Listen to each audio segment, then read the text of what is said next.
You're probably going to have to use your hammer. What? Probably going to have to use your hammer. Oh, I'm going to, yes. In a minute, yeah.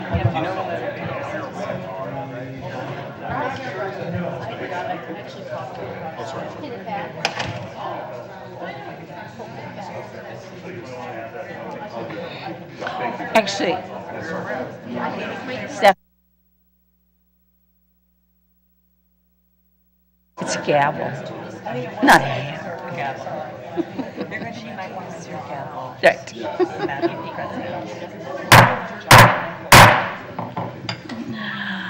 I'd like to convene the Minneapolis Park and Recreation Board here on Wednesday, August 2nd. Secretary Ringo, would you please call the roll? Commissioner Thompson. Commissioner Schaefer. Here. Commissioner Olson. Here. Commissioner Musich. Present. Commissioner Menz. Commissioner Alper. Present. Commissioner Benny. Here. Vice President Crudup.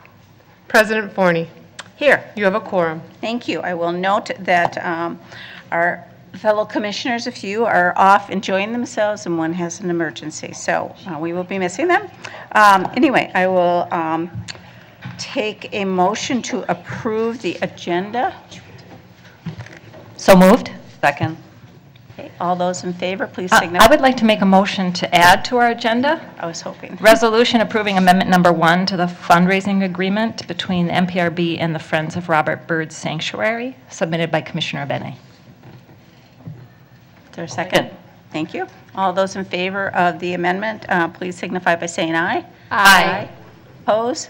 That action carries. Then on to the amended agenda. All those, Clarification. So we also are going to be adding something that comes from the Admin and Finance Committee. Do we have to acknowledge that now?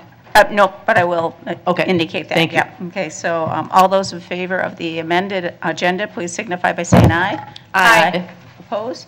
Okay, that action carries, and thank you for that reminder. If it does pass in Admin and Finance, the easement agreement will be coming forward to the full board. So on then to the minutes of September 28th and July 19th. Can I have a motion to I'd like to approve move the minutes from September 28th, 2022 and July 19th, 2023. Great. Second? Thank you. All those in favor, please signify by saying aye. Aye. Opposed?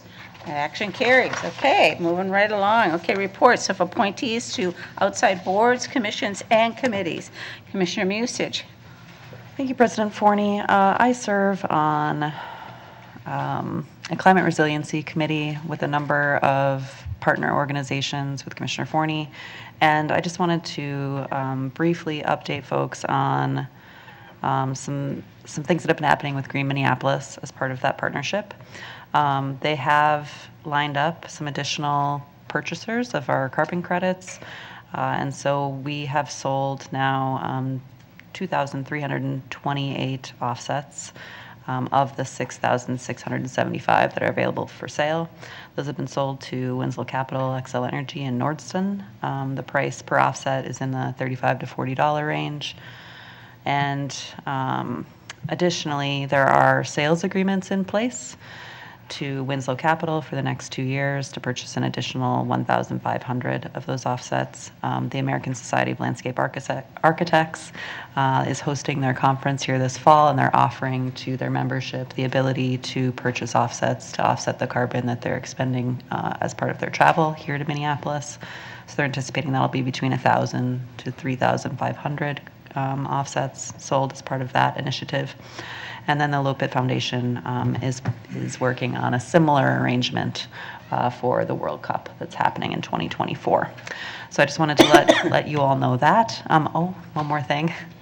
Green Minneapolis also has been included in the 5-year carbon offset purchase plan that Xcel Energy and Centerpoint Energy are pursuing related to their net zero natural gas commitments, and those are coming before the Minnesota Public Utility Commission for approval. If approved, then they would be purchasing more credits from our pool as well. So I just wanted to share that with everyone. Thanks so much for the time. Good news. Thank you. Commissioner Alper. Yes, thank you, President Forney. I serve as our representative on the Planning Commission, and I wanted to let you all know that there was a project that came before the commission on Monday. It was the 2648 Marshall Street Northeast project, and actually it had come to the Planning Commission 2 years prior. It's substantially the same project from 2021 that was confirmed by staff at the city.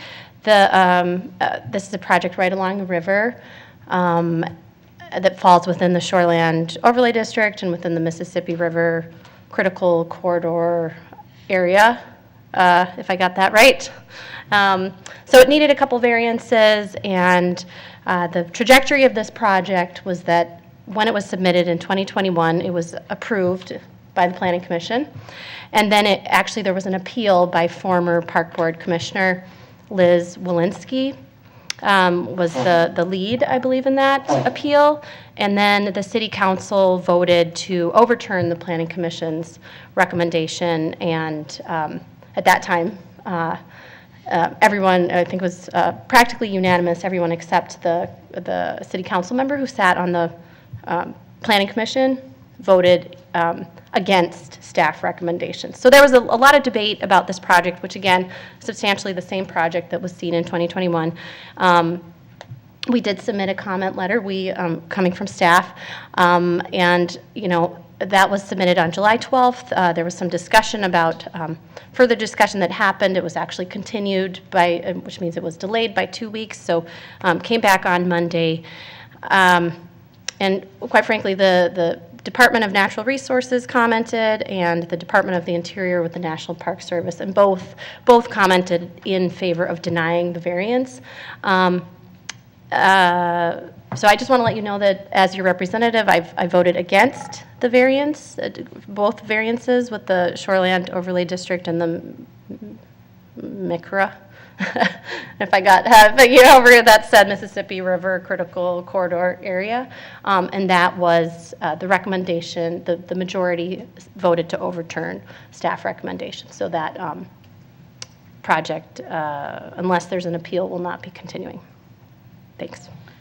Thank you for that update and your advocacy for our parks. Thank you so much and everything. And so I'll just briefly indicate that this, next week on the 10th will be the Blue Line Corridor Management meeting, and that will be I hope a robust discussion about what happens in Minneapolis with the Blue Line, and hopefully there will be some real addressing of displacement, which has been a concern to me. And then also, I just want to remind everybody that on August 15th, we are having our joint meeting with the Minneapolis School Board at their headquarters. So be sure to us all attend. So then to our consent business.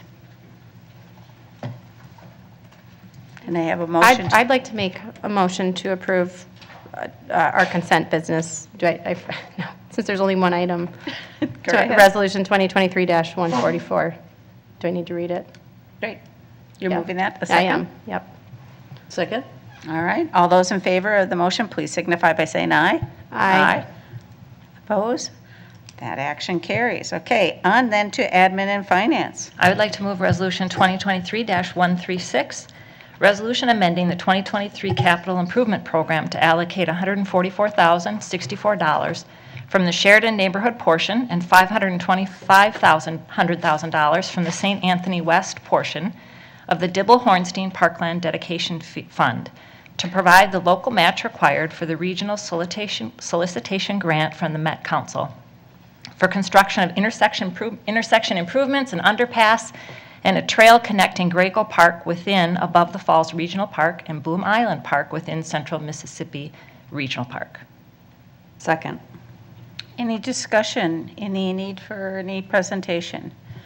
Not seeing any lights. All those in favor, please signify. All those in favor, please signify by saying aye. Aye. Opposed? That action carries. I'd like to move Resolution 2023-139, resolution approving a 5-year license agreement with Pollinate Minnesota for up to 5 educational honeybee apiaries in Minneapolis parks for a fee of $1 per month per apiary site, plus 15% of program registration fees. Second. Any discussion on the item? Any need for, yes, Commissioner Alper? Yes. Yes, I just had a quick question. If we talks about program registration fees, and perhaps I missed this last time, but I'm wondering if this is an area designated for free programming, would there be any? Does it depend? Would there be any registration fees? Commissioner Musich, I didn't know if that was a play on B. My understanding is that this is a program offered by an outside vendor, and as a condition of the agreement that we have with them, when they charge fees for participation in their program, we get a share of that fee, like we would for any other vendor operating on our property with our permission. Did I answer your question? Great. Want to turn your light off? No problem. Okay, so not seeing any other lights. All those in favor, please signify by saying aye. Aye. Opposed? That action carries. On to the next resolution. Sure, I will move Resolution 2023-141, resolution approving a change order number 2 with Minger Construction Companies, Inc., contract number 0006001 for the Bryn Mawr Meadows Park Improvements Project in the amount of $73,414.73 for a new contract total of $4,930,655.93, and authorizing the transfer of $6,971.17 from the 2022 NPP 20 Capital Investment Construction Contingency Fund and $13,292.96 from the 2023 NPP 20 Capital Investment Construction Contingency Fund. Second? Thank you. Any discussion? Any need for any? Okay, not seeing any lights. All those in favor, please signify by saying aye. Aye. Opposed? That action carries. On to the next. Yes, and I'd like to move the last action item from the Admin Finance Committee, Resolution 2023-147, a resolution amending the 2023 Capital Improvement Program to direct available funds in the Seward neighborhood portion of the Dibble-Hornstein Parkland Dedication Funds to Normanna Triangle, and directing staff to initiate survey work documenting the extents of parkland at Normanna Triangle. Second? Any discussion? Not seeing any lights. All those in favor, please signify by saying aye. Aye. Opposed? That action carries. Okay, on then to unfinished business.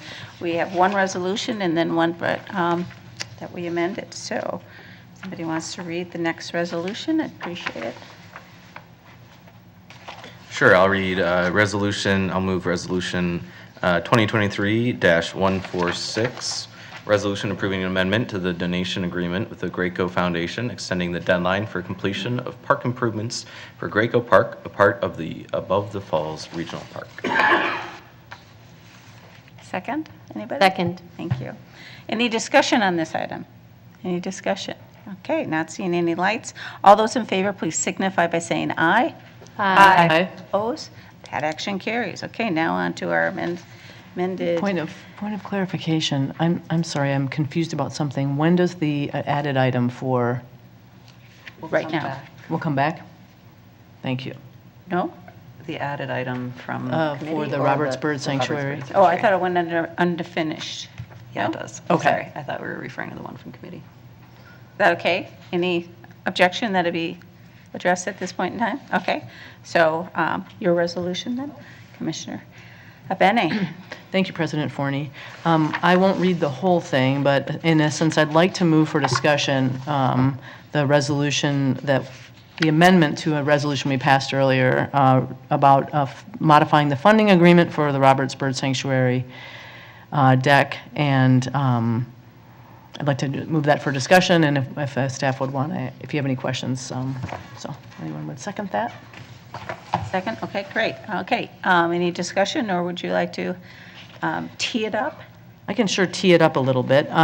Basically, what's at hand here is that the fundraising was successful. In fact, they exceeded the community group, the Friends of Roberts Bird Sanctuary, exceeded the fundraising goal, the initial one.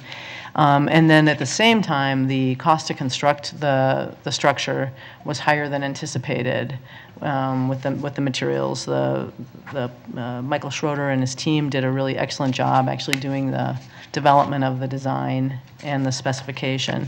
So our planning group, Assistant Superintendent Schroeder worked with Friends of Roberts Bird Sanctuary to come to kind of a way to take in this additional funding, the modification to the previous resolution, and advance this project with a group called Snap Construction.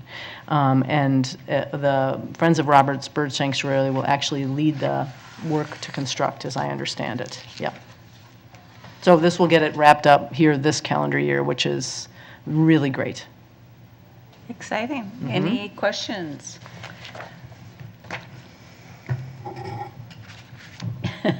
Commissioner Schaefer. I had a question. Was the fundraising agreement, did that include a donation agreement in the original resolution? President Forney and Commissioner Schaefer, no, and that's the reason for the amendment. Okay. So essentially, they've significantly exceeded the amount they've fundraised, which allowed us a different way of implementing the project. And so the necessity here was to create a donation agreement from what we started out with as a fundraising agreement. Thank you. Any other clarification needed? Not seeing any lights. All those in favor, please signify by saying aye. Aye. Opposed? That action carries. Well, we have two discussion items, and here we are, just at 5:15. So Deputy Superintendent Ringel on 2,000 Bikeways Project Final Report Discussion Item. Take it away.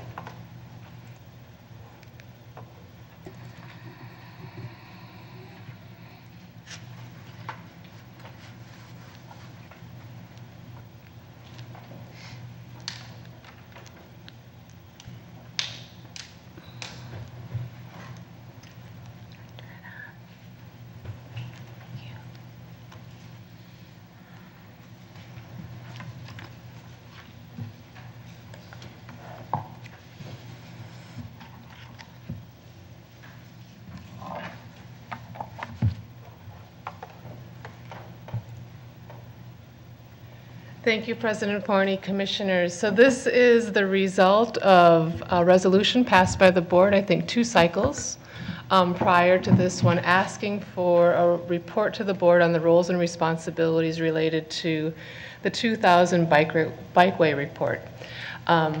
So here we are. We'll go through it. What I'll cover here tonight is the origin and background of this document, the approvals and recommendations that were in it, the roles and responsibilities we have as an organization, and then an individual trail ownership and maintenance responsibilities. So this work was an outcropping of the work that you're also familiar with, which was in the 1998 service redesign work. You're pretty familiar with the parts around stormwater and parkways, but at that same time, they directed an additional body of work to be done and completed that was eventually approved in 2000, and that is this City of Minneapolis and Minneapolis Park and Recreation Board Bikeways project. This project, which we call either the Green Book or the report that you've all received at this point, it's also on the agenda packet for today.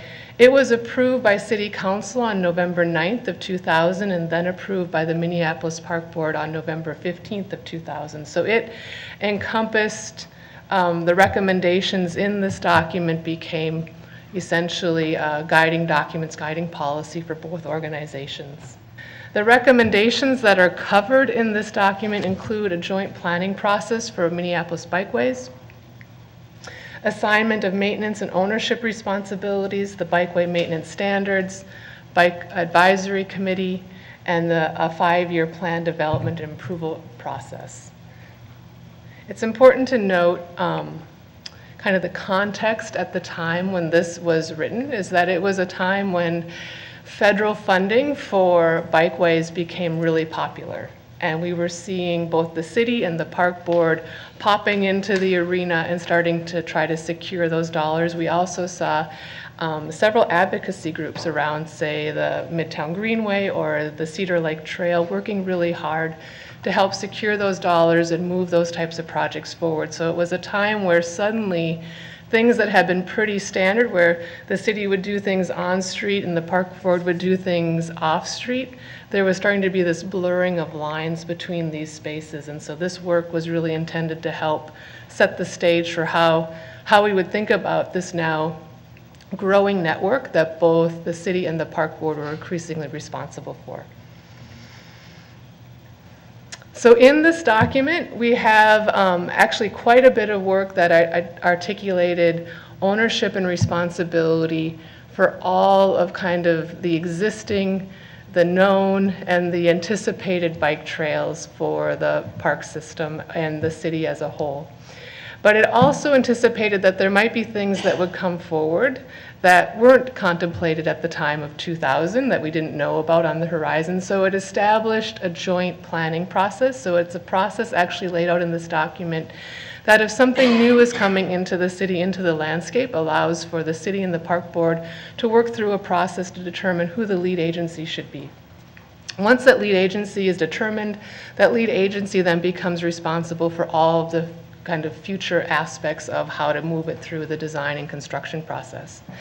The other piece this document did, and it's really highlighted in Appendix G and H of this document, it went through existing, proposed, under construction, kind of all the different elements, planned types of trails, and off-street or on-street facilities, and identified who owned the underlying land, who owned the trail, and who would be responsible for the maintenance of those trails. So it kind of put things into buckets. Again, this was an agreement between the city and the Minneapolis Park Board. So when you see Hennepin County or other agencies referenced in here, they're usually referenced by the jurisdiction who owns the land. So each of those agencies created relationships with that landowner, if it was somebody else, through other documents based on how this laid it out. It did have some immediate impacts on us as well as the city, because there were some of these trails and some of these pieces that were coming into being that didn't have clear ownership.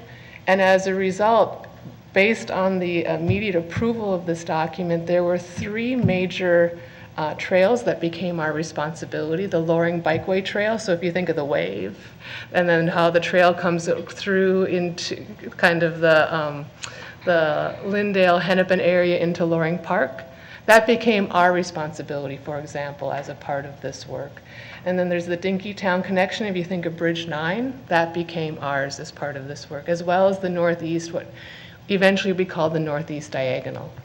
The city retained the Midtown Greenway, the Hiawatha Light Rail Trail, the University Avenue North Trail, and the U of M Trail.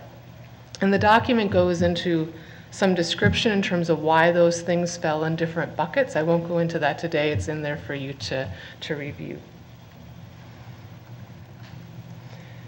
The document also contains some basic maintenance standards. One of the things we found is that the city and the park board, they might not have been thinking maintenance in the same way, and now we both had responsibilities for maintaining trails that a common user might not understand. Oh, now I'm on a park board main trail, or now I'm on a city main trail. So trying to shore up and be consistent around those. It articulated both routine maintenance as well as extraordinary maintenance. You will note neither of those maintenance categories includes reconstruction. That remained with the owner of the trail. And then finally, we've got in this document some conversation about the Bike Advisory Committee. It actually is a great document because it holds all of the previous actions up to that point that it created the Bicycle Advisory Committee and established that we should continue to be in relationship. Now that committee has evolved over time. It is a committee that is advisory to both the park board and the city. So it is one of the few committees that brings recommendations up to both groups today. Again, as part of that role and responsibility, one thing that was noted is that there had been, I think, maybe a 1997 5-year bike plan created, but it had never made it all the way through the approval process. So it really articulated that we needed to put one into place, and it had to be approved, and it had to be approved by the city and by the park board. And actually, this was one of my first projects. I got to work with Don Flom at the time. He was brand new to the city, and I was brand new to the park board, and he and I went literally neighborhood to neighborhood talking about on-street and off-street bike connections for a good part of a year. It was a quite a fun project, and we moved that through for approval of both the park board and the city at the time, and this has evolved. Like now there's whole new versions of how we do bike plans within the city, but so it's continued to evolve over time. So in terms of the individual trail ownership and maintenance, really Appendix G is really helpful for that, and it establishes the baseline information. Each agency, because of the different governance structures we have, has additional agreements for those pieces that we took responsibility for. Like, we have agreements with Met Council for the pieces that we have. The city has agreements with Hennepin County and others for the pieces they have. So it varies a little bit based on governance structure. I will not go into detail, but wanted to at least showcase Appendix G. So there's the existing trail section. You can see the name of the trail, the kind of the boundaries of the trail. It gives the trail ownership, the jurisdiction, who owns the property underneath it. Sometimes it might not be the same as the trail owner, and who is the one who's maintaining that particular trail.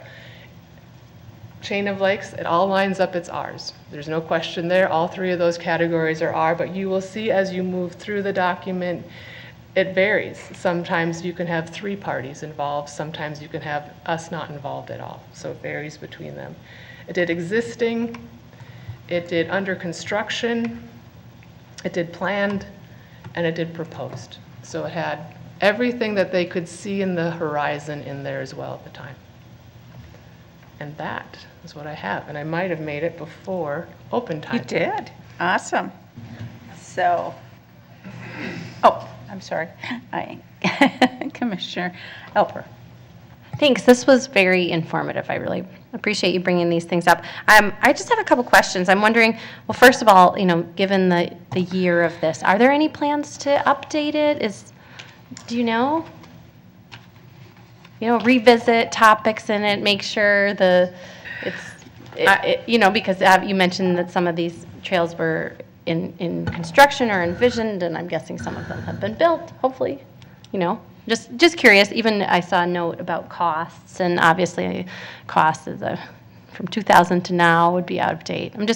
Yeah, President Forney, Commissioner Elper. So the nice thing about this document is it does lay out a path for how you would think about adding a new trail into it. And so I think it would be reasonable for both organizations, if there are new trails that are being contemplated within the city and they want to determine who the owners are of those trails, that they would use that process and then they would do an amendment to this document to add it into it. I think that would be a standard way that you might consider doing that type of work.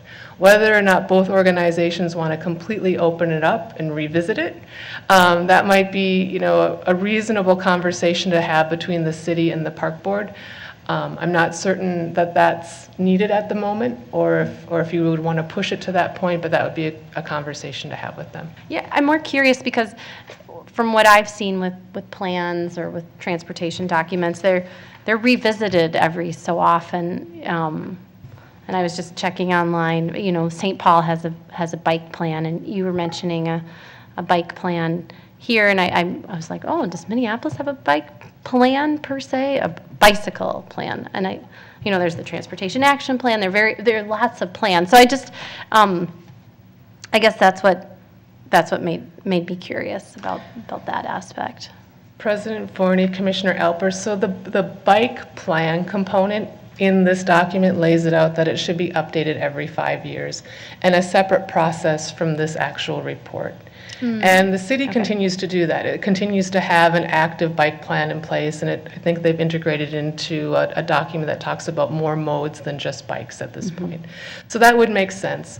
It's important to note that this document at its core is really a document that talks about service redesign between the two organizations. So who is responsible for these? So if you're, as a board, in a spot where you want to say, maybe I should be responsible for something different, or maybe the city should be responsible for something different, that would be a reason to revisit this document, but planning for actual infrastructure is separate from this document.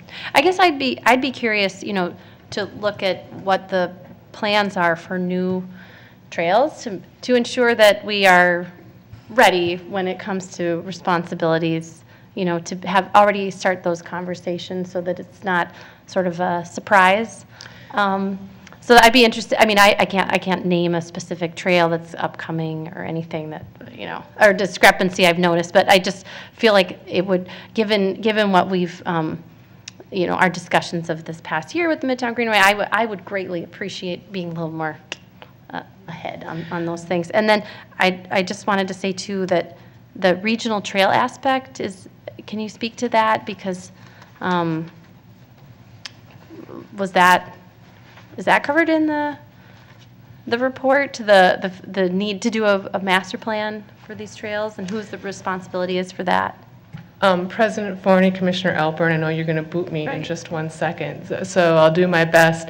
So when you review the process for a new trail, what they really articulate in there is determining the ownership before you go further. And that ownership then determines who that lead agency is. And it establishes that lead agency is then responsible for master planning. So that is the closest I can say in terms of, yes, you're right. They too felt that it was really important that you determine who the owner is before you go on and do planning for it, and that lead agency would then be responsible for the planning. So that was contemplated in here and laid out.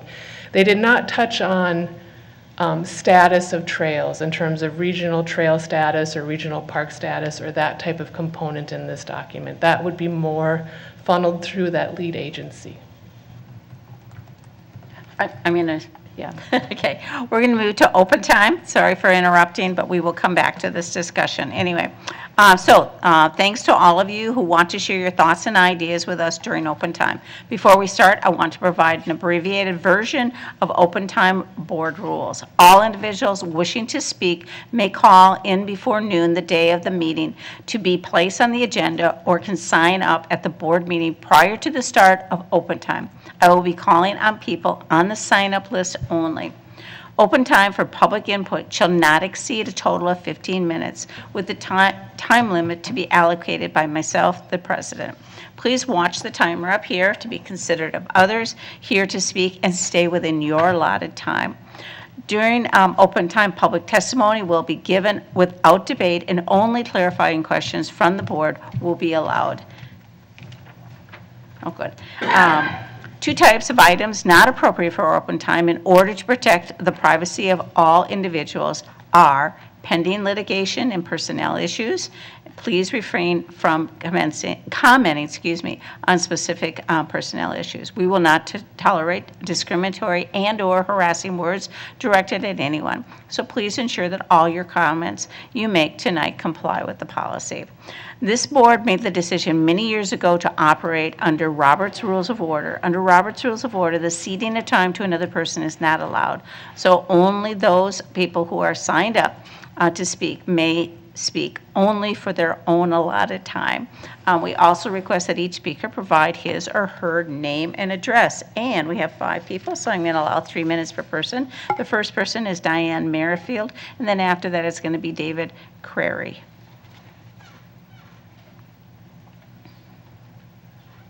Welcome, Diane. Thank you. Hi, yes, I'm Diane Merrifield. I'm president of the North Loop Neighborhood Association Board, and I have with me my vice president, who is also our chair of the Parks and Placemaking Committee, and we're here to talk about our parks in the North Loop neighborhood. And I think I'll start with just a little bit of background and let David go into more of the detail. I won't take my 3 minutes, so maybe David can have some of my time. At the beginning of every year, we do our annual meeting, and this year we had 500 people attending our annual meeting, which is quite a large group for an annual meeting of a neighborhood association. And at each neighborhood association annual meeting, we do a survey of priorities for the neighborhood. And out of the 10 top priorities, 4 of them have to do with neighborhood safety, walkability, livability, and 2 of them are more specifically about parks and greening. So we feel that parks and greening and neighborhood livability and safety are very important to our constituency. We have 2 park areas in the neighborhood, one of which is James Rice, what we refer to as James Rice Park along the riverfront. And I think it's about 5 or 6 acres along the riverfront, which we have been working hard on over the last several years to maintain. We have a committed volunteer group that actually over those last couple of years have removed, we couldn't see the river before we started working on it. Now it's a beautiful view of the river. We've been pulling buckthorn and weeds and tearing down trees and replanting trees and planting native plants. So it's a beautiful area. It still needs work, which David can speak to. The other area is what we refer to as the 3rd Street Park, which you all can call the North Loop Park. And that park area was acquired through park dedication fees 2 years ago. It's a half an acre. It's a very small piece of property. And so it was a parking lot. And do I really have only 23 seconds left? Okay, I'll be fast. So it was mitigated. It was the tar was pulled up, the soil was mitigated, sod was laid. But nothing else has been done to that little piece of property. We have about $1.3 million in park dedication fees right now. And we would like to spend some of that money on those park areas to enhance those park areas. And right now, we've been told that we can't use those funds because there are no resources available to us. So that's really what we want to talk about. Thank you, Diane. David, and then after that, it's going to be Penny Nichols. And once again, 3 minutes. I'm David Crary, and a picture is worth 1,000 words. And this is a picture of the North Loop in 1990. There was 600 people that lived in the North Loop in 1990. Today, we're pushing 10,000. And we haven't had any really expanded park areas. And you've seen the James Rice Park area along the river. And one of the things that we're concerned about is, like Diane said, we've had a very dedicated group of volunteers that have been removing the invasive species. We've worked with the park staff, the Friends of the Mississippi and the Watershed District on coming up with a plan to do that. I've also read the master plan for that area under the Central Mississippi River Front Regional Park Master Plan. And that master plan has ideas of what you would like to do with that area: stabilize the shore, get people connected to the river. And one of the things that the board is very concerned about is we've had thousands of hours of donated services by volunteers cleaning out that river, the river bank, and we're going to be putting new trees in there, new plants that are native, that fit the goals of the master plan. And then in 5 or 10 or 15 years, the master plan to be implemented, and all the work that the volunteers have done potentially could go to waste. And I think we've got, that this doesn't make sense to us. Why can't we figure out a means to work together where we can get the funds are available through the park dedication fee because the North Loop has grown so much. Is there a way that we can speed this thing up So we come together as a team rather than having all this hodgepodge work being done. That's our biggest discussion, what we're trying to accomplish here tonight. And so what do we do next? How do we get this? We wrote a letter to the park board last September 28th with what we would like to see done with the park dedication funds. This is stuff that, like Diane said, the neighborhood has been pushing us. We have had public hearings on what they'd like to see in parks. We've done our homework. We think what we need, but now we need some cooperation in working together with the park board to move this forward.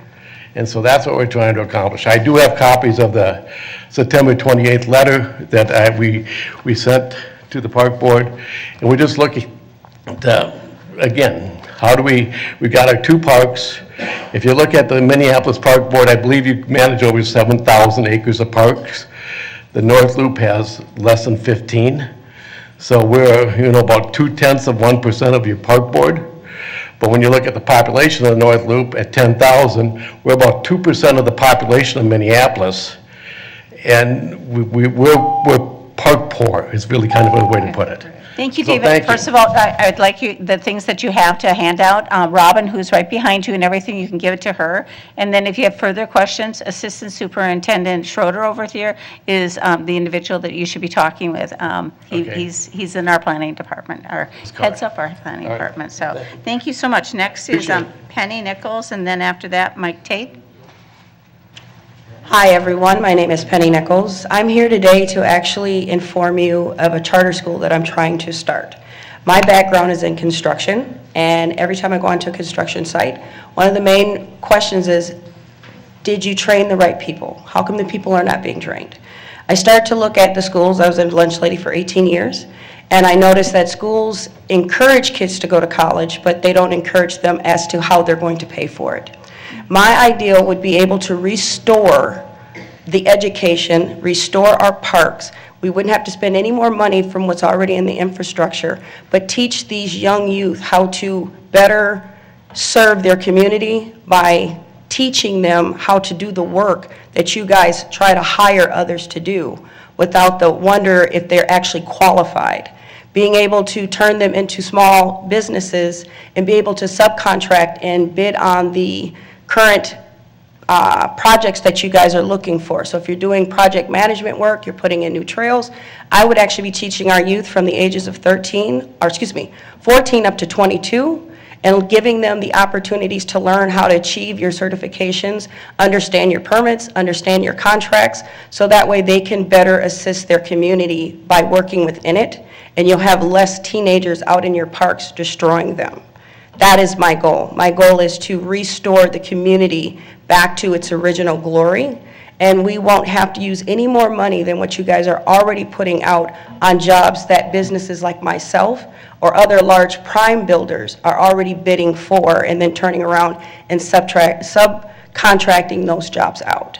So my goal is not to ask you for any money. My job is to simply tell you about my charter school, and once this agenda becomes more public, ask that maybe some of you might even want to join my board to learn to teach these children how to understand what the requirements are for keeping your parks, your safeways, your waterways, even your birds, how to make sure that those things stay important to them, because if something is important, they don't want to lose it, and therefore they're not going to do a crime to forfeit that paycheck to lose that.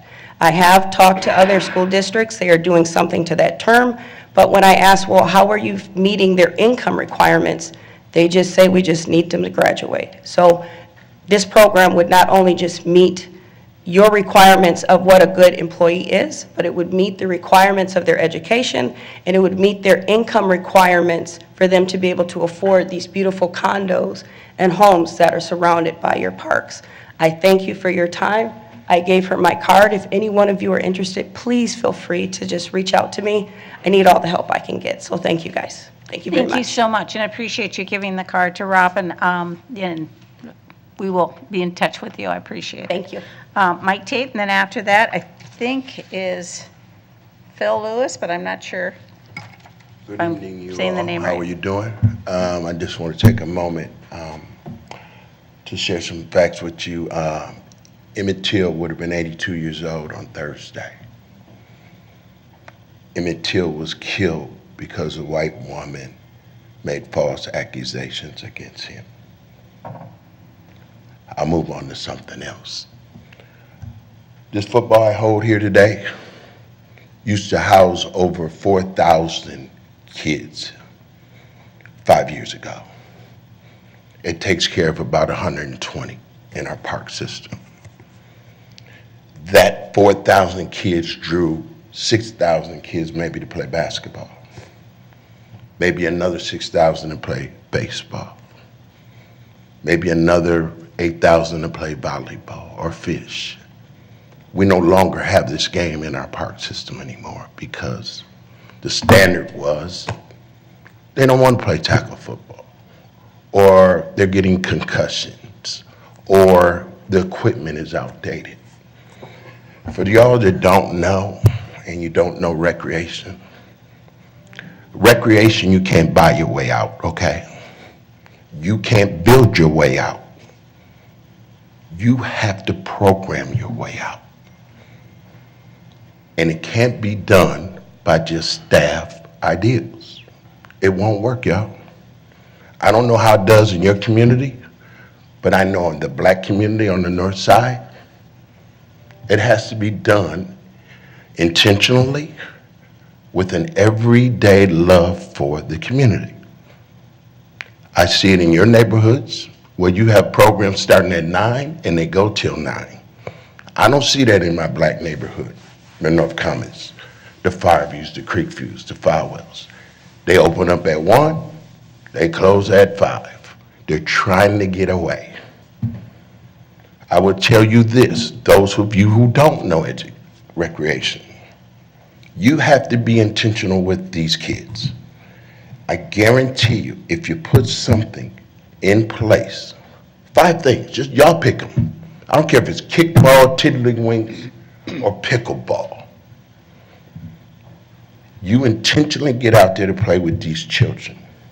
At the fundamental level, which y'all do in your neighborhoods, I guarantee you we will have successful programs and change lives tomorrow. But you cannot build your way out of this problem. You can't pay your way out of this problem. Because one-offs don't work in neighborhoods. Because you do an event, really? You just like the guy that left me the other day. I need somebody who cares about me every single day. 6 days a week, 5 hours during the week, whether it's 2 or 3, just like you do in your neighborhoods. I've been there. I've watched it. I see the play out. I know what goes on. But I don't see that in North Minneapolis. Thank you, Mike. Thank you very much. I believe it's Phil, but I'm not sure if I'm pronounced. I'm trying to read your writing. It's my fault. Hello, my name is Reese Lewis. Oh, sorry. It's okay. It's Welsh and it's really hard to spell anyway. I'm here to speak about the resolution authorizing the easement agreement with Continental Cement. I appreciate you giving me the opportunity to speak on this, and I appreciate how much this board has worked with our company and given us a real voice. The opportunity to be a good neighbor to the other companies and to be a good, for lack of a better word, citizen in Minneapolis is much appreciated. I've been in Minneapolis for the last 35 years of my life, and for 22 of those years, I was in the same neighborhood in which I work, which is the Hawthorne neighborhood. I've been to the river going down 26th Avenue. The company where I'm at has been there ever since I moved in. The changes that are being made, I understand that they will help connect people to the river and to other parts of the city, and I appreciate that. To sum it up, honestly, I just wanted to reiterate that us being a good neighbor is really important to us. And us being able to work with you was really important to us. So the fact that you're considering this agreement is very much appreciated, on my part at least. So thank you very much for your time. I won't use all 3 minutes. Thank you, Reese, for being a good neighbor. We really appreciate that. And so I will now close our open time and go back to then our study item. I believe that Commissioner Abene was about to ask a question. Had you finished, excuse me? Oh, you had. Okay, sorry. Thank you. Thank you, President Forney. So just one comment, and I think it's me being really like linear thinking. But one of the things in that agreement is I think that was a gap, at least the way I read it, is the kind of that there's not really a description for that long-term planning lens for some of for these trails. So it was about really, it did talk about, all the way into operating and maintaining, but not really the long-term planning. But I just wanted to make that comment. I've mentioned it before. But then the other question I would have is, there's such new design strategies now. So I'm thinking about, the Grand Rounds missing link. And there'll be maybe some street segments and so on, which the agreement really talked about as on-street, but they're in right-of-way. I mean, I think that, I'm not suggesting that the agreement needs revision, but maybe a tiny bit of clarification. So, or the street that I live on, Bryan, it has essentially, it's on street, but it's really in the right of way, and it's not really on street, it's off street, it's separated. So, I mean, is there a way to kind of just refresh some parts of the agreement to look at the new design strategies for connecting, as we connect all these bike trails, and especially as we look at the missing link, because it might be on city streets and so on?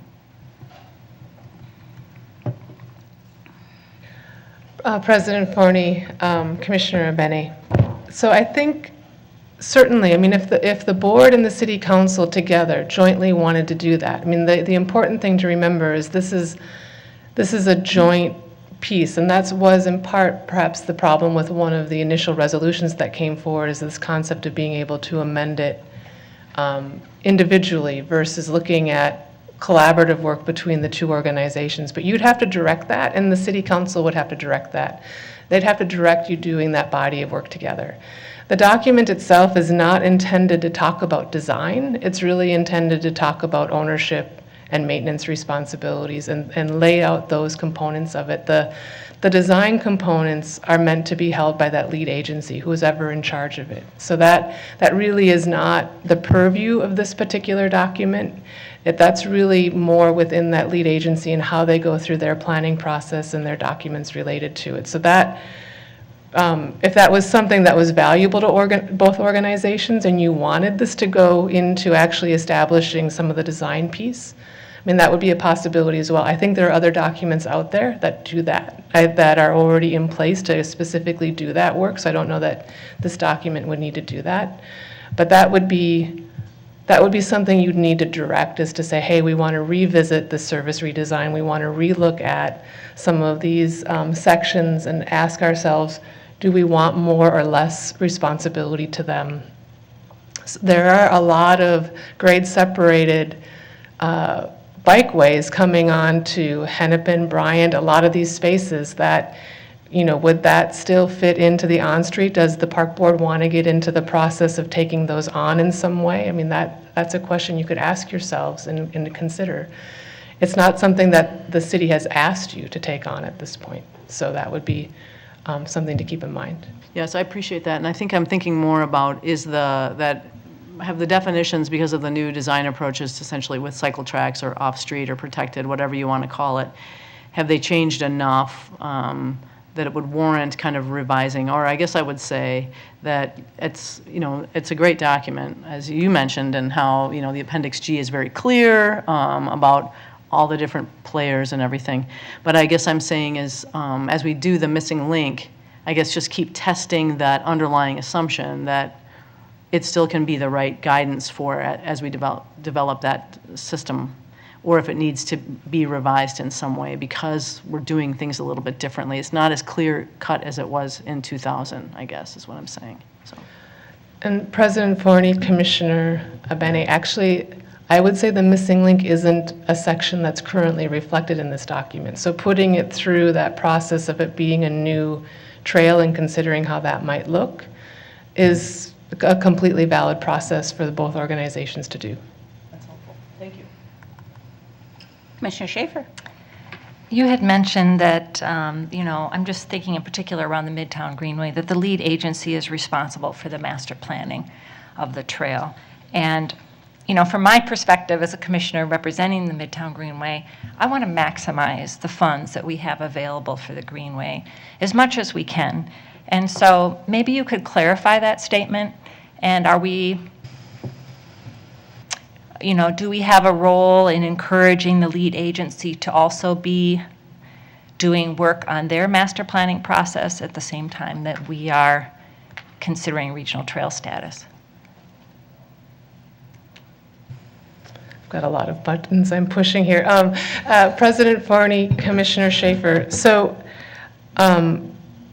as written, it establishes that the lead agency then becomes responsible for the planning components of it. I don't know that the city thinks of master planning in the same way we think of planning. They certainly lay out plans for the projects that they are doing. I think it's an important conversation to have with the city that if they want us to take a strong role in master planning anything that they are the lead agency in, that we're doing it with their full recognition on their behalf, right? That there is a conversation that's there that establishes that that we are following, whether we're asking them to get involved with the missing link or they're asking us to get involved with the Midtown Greenway, we should be talking about, did the lead agency or has the lead agency been identified in their role in requesting for us to actually participate in that work? Because we certainly wouldn't want somebody doing planning for us, and I can't imagine other agencies would want us doing things that put them in a bind potentially. So there needs to be that collaboration. And I will say, my understanding on the staff level of the Midtown Greenway is that collaboration is there, that people are going into those conversations eyes wide open. But there's probably, especially in light of the most recent resolution that's been put forward and approved on that, a need for both agencies to know which role they would do in that master planning, because the sliver that's been carved out for the park board to do is relatively slim. Mm-hmm. And the staff who are in those meetings will be in a position of saying, I'm sorry, I can't respond to that, which won't be a great spot for staff to be in. So it will be important to know what the city's role is in that process and what our role is in that process, and to be, have more than like individual council member or commissioner type directions on that, but actually have the organizations committing to that type of work. Yeah, and I think that's really important that they are stepping up as the lead agency to really add their voice and dollars. So I appreciate hearing that. Thank you. Commissioner Halper. Yeah, thanks. Just building off of what has been said here today, it just strikes me that there's a gap, because if the lead agency is responsible for doing the planning, but there's this regional trail component and the lead agency is not us, that strikes me as that's not, is that covered by the book? I mean, are there other regional trails potentially coming on board that are owned by, is there a desire for more regional trails, with these off-street bikeways being built by the city? You mentioned Hennepin, or maybe it was you, Commissioner Benny. Bryant. I mean, I'm just wondering, are there trails that are being built of regional significance that might, somewhere down the line, 20 years from now, like we stand with this book, should we fill in that gap? And it strikes me as in the clarification of responsibilities. I'm not saying that we are going to be filling it, literally us filling in the gap, but it seems like this report is missing that, to me. I don't know about anybody else.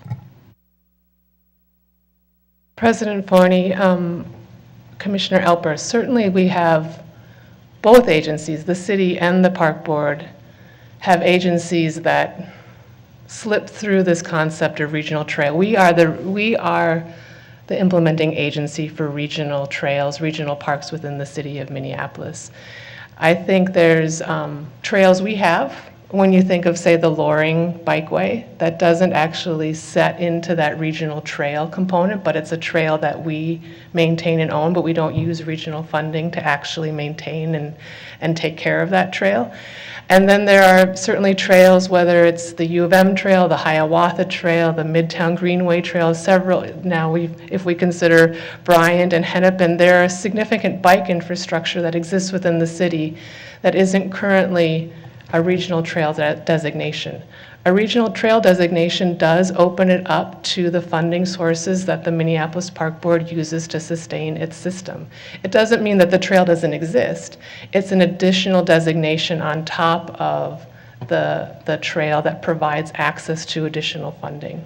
So I think that would be a conversation likely again between the city and the park board to say, we do want this to be a regional trail. We do want to go through that work. We do want it to be on that, and we request that we do this process together. I think that, and I think you would want to ask that question maybe across many of these amenities, and whether or not you feel that they should also be having access to those regional dollars.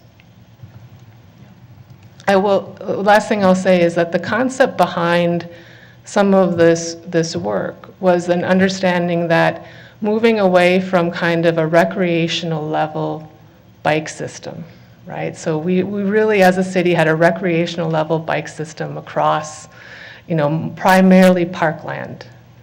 And there was some level of on-street bike facility that as we moved into the late 1990s and the early 2000s, it was understanding that we wanted to become a city that had a true bike infrastructure that was maintained by multiple jurisdictions in the same way the street infrastructure is maintained by multiple jurisdictions to create a full network and to provide the best outcome for Minneapolis residents. So it was never envisioned that there would be a kind of a cookie cutter model for each one of these pieces, but that we would each do our part to create a network that sustained more of a recreation and transit system versus just a recreation system. Yeah, thank you for all that. We have such a vastly different bike network than we did back in 2000, and I think it's, in light of Commissioner Benny's points about design of facilities, I think it's worth continuing the conversation. Seeing no other lights, thank you so much for that discussion, and we will move on to our next discussion, which is regarding the Boys and Girls Clubs, and I believe Assistant Superintendent Schroeder, plus also possibly Assistant Superintendent Kell, and our Superintendent Bangora might be leading this discussion. So. Yeah. Thank you, President Forney. I'll take this quick moment just to kind of cue up what we're doing here today. And so we're joined by the representatives of the Boys and Girls Club for a discussion about the future, of course, of the Southside Village, which is, of course, the NPRB's Phelps Recreation Center. In a brief history, since 2009, the Boys and Girls Club have been operating the Southside Village from Phelps Field Park. They've shared with us through multiple meetings and over the last year or so an idea to expand programming focused on, of course, our Minneapolis youth.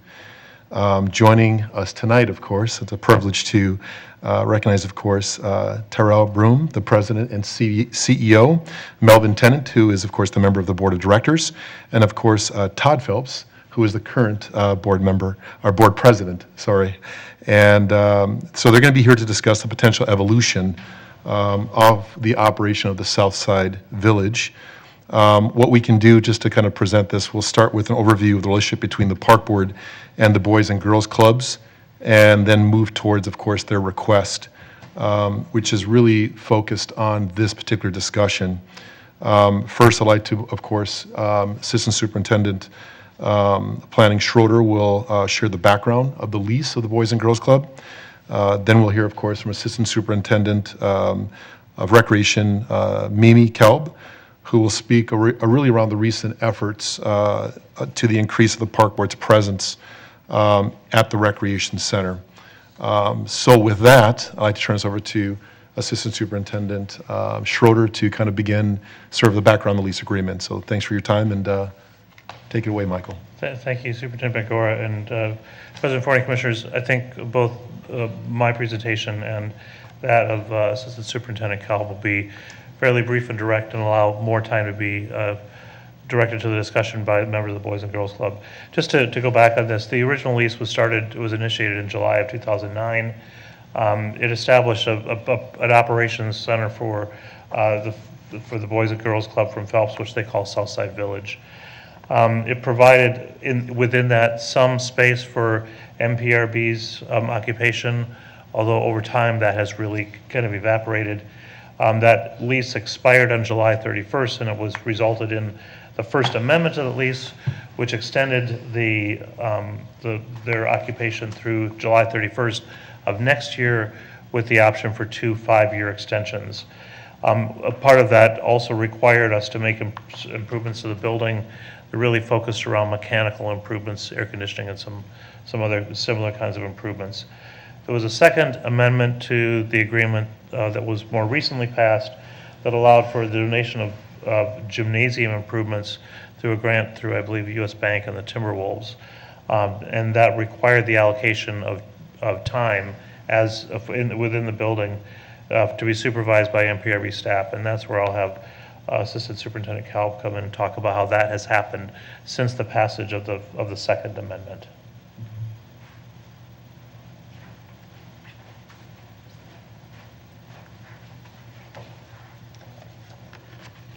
President Forney, Commissioners, we began collaborating and talking about offering more community programming and getting more access for the Park Board or community members in 2022. And we received usage of the gymnasium for our basketball practices for a lot of different Park Board teams. And then since then, we've been working together to try to collaborate and get programming going in the center for community members as well as Boys and Girls Club members. And some of the things that have come of that, during spring break, we had an archery camp. And there is an ongoing family gym time that we receive. There's a girls' badminton program, which has really gone very well. The girls love it, and it started this in the winter and has expanded into spring. We initiated the summer food service program through our relationship with Minneapolis Public Schools, and we're serving about 250 meals and snacks this summer so far. Summer playground program is a drop-in program every day, Monday through Friday, and has kind of group games. I'm told that's outside the building. And then they had a community ice cream social on July 26th, which brought 250 community members into the park to the social. And then I think last evening was the first night of this intergenerational gardening program, and there was 30 youth and 5 adults. So that is my summary.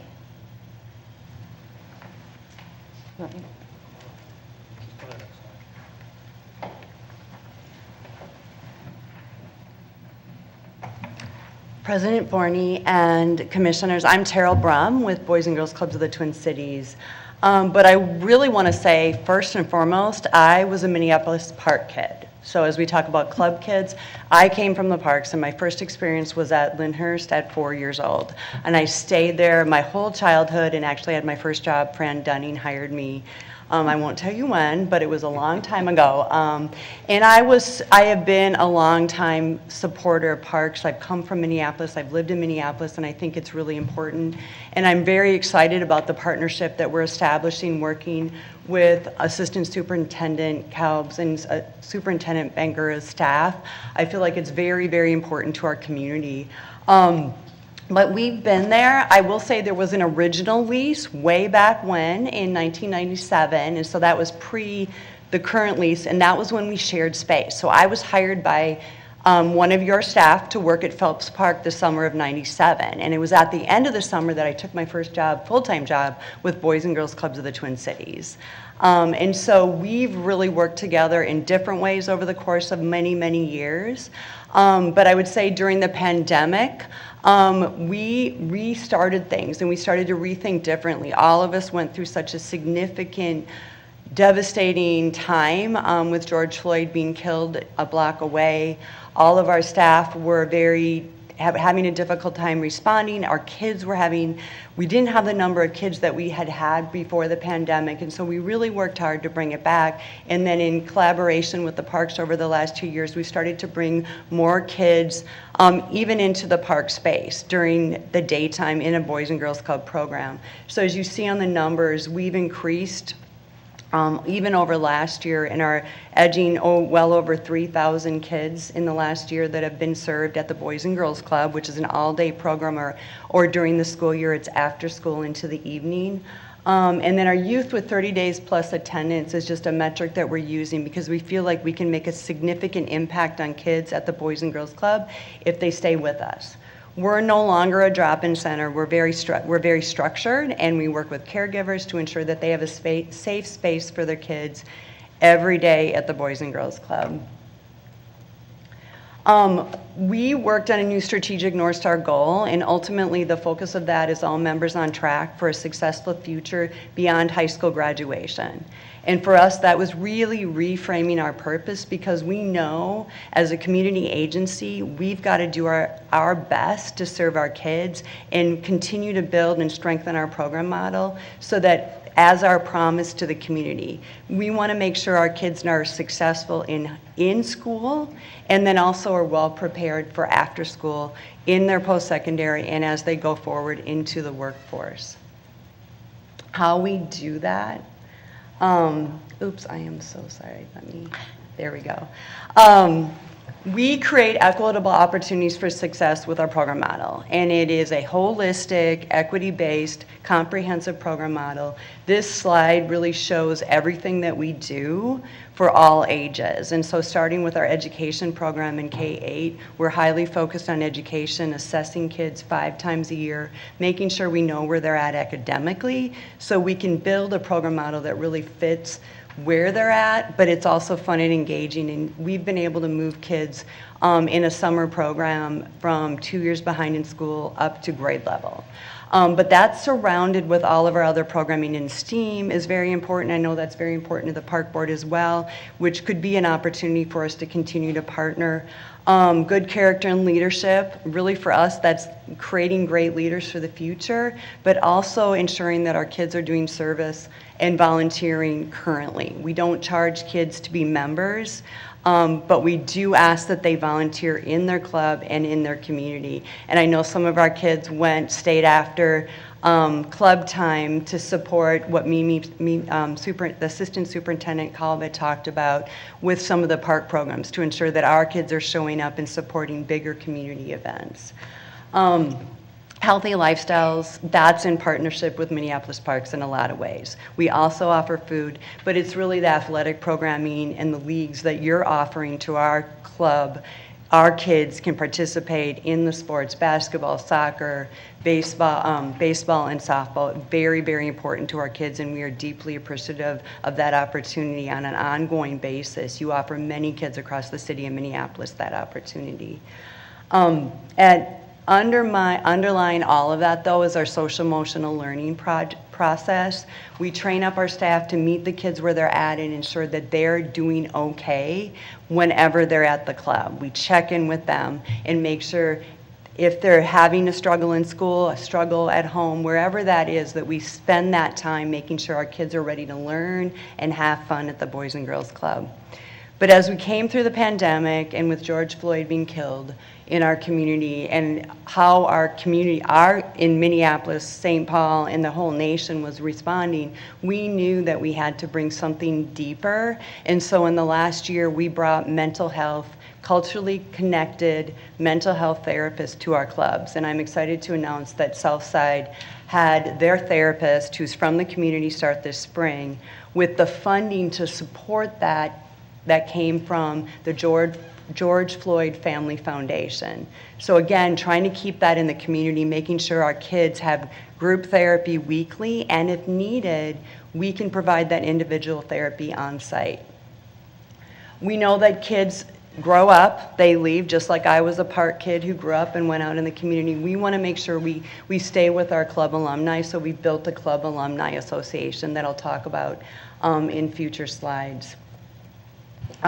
Just to share pictures, I'm standing here as an adult, but I'm not the kids, and to really see what it looks like used in Phelps Park. These are kids doing programming this summer. Our K2 kids are actively engaged in programming, like as I said, all day long, 5 days a week for 10 weeks in the summer. As we go on, our 3rd through 5th graders, similar. We really want to make sure kids are having fun, that they have joy in their experience, but that they're learning something, because we have a responsibility to solve that achievement gap in our community, and we are striving to do that one kid at a time. Our middle school and high school program, we separate our kids by age, and we've done a really amazing work to really get them involved and engaged in other things outside of just the club and what they're doing there, but taking them outside the community. And a lot of our middle school kids and high school kids are part of that volunteer group that's helping in community events, specifically with Minneapolis Park and Rec. Our teen program in and of itself, we don't have time to go through it, is multi-faced, 9 different developmental areas. But what I would say is, as we look to our future partnership at Phelps with Southside Village, let's work together to get more teens into that building. I think that's something that I know that Rachel and Mark, our 2 leaders, are struggling with. But I think there's some opportunity if we all come together in Minneapolis to find out where our teens are and how we can get them re-engaged.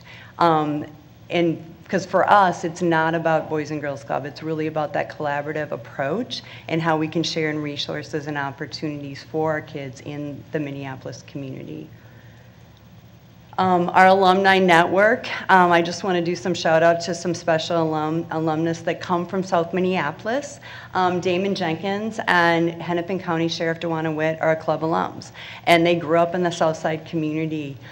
Gary Kurt with Bell Mortgage is a dear friend, mentor, and has been on our board for a large number of years and is very vested in the Southside Village and what we want to do with a project to create a bigger space for kids. Naz Reed with the Timberwolves had his signing event about a month ago and is also a club alum. And Chad Jackson, our incoming board chair, which all of you know, who speaks at Minneapolis Park and Rec events, is also a club alum.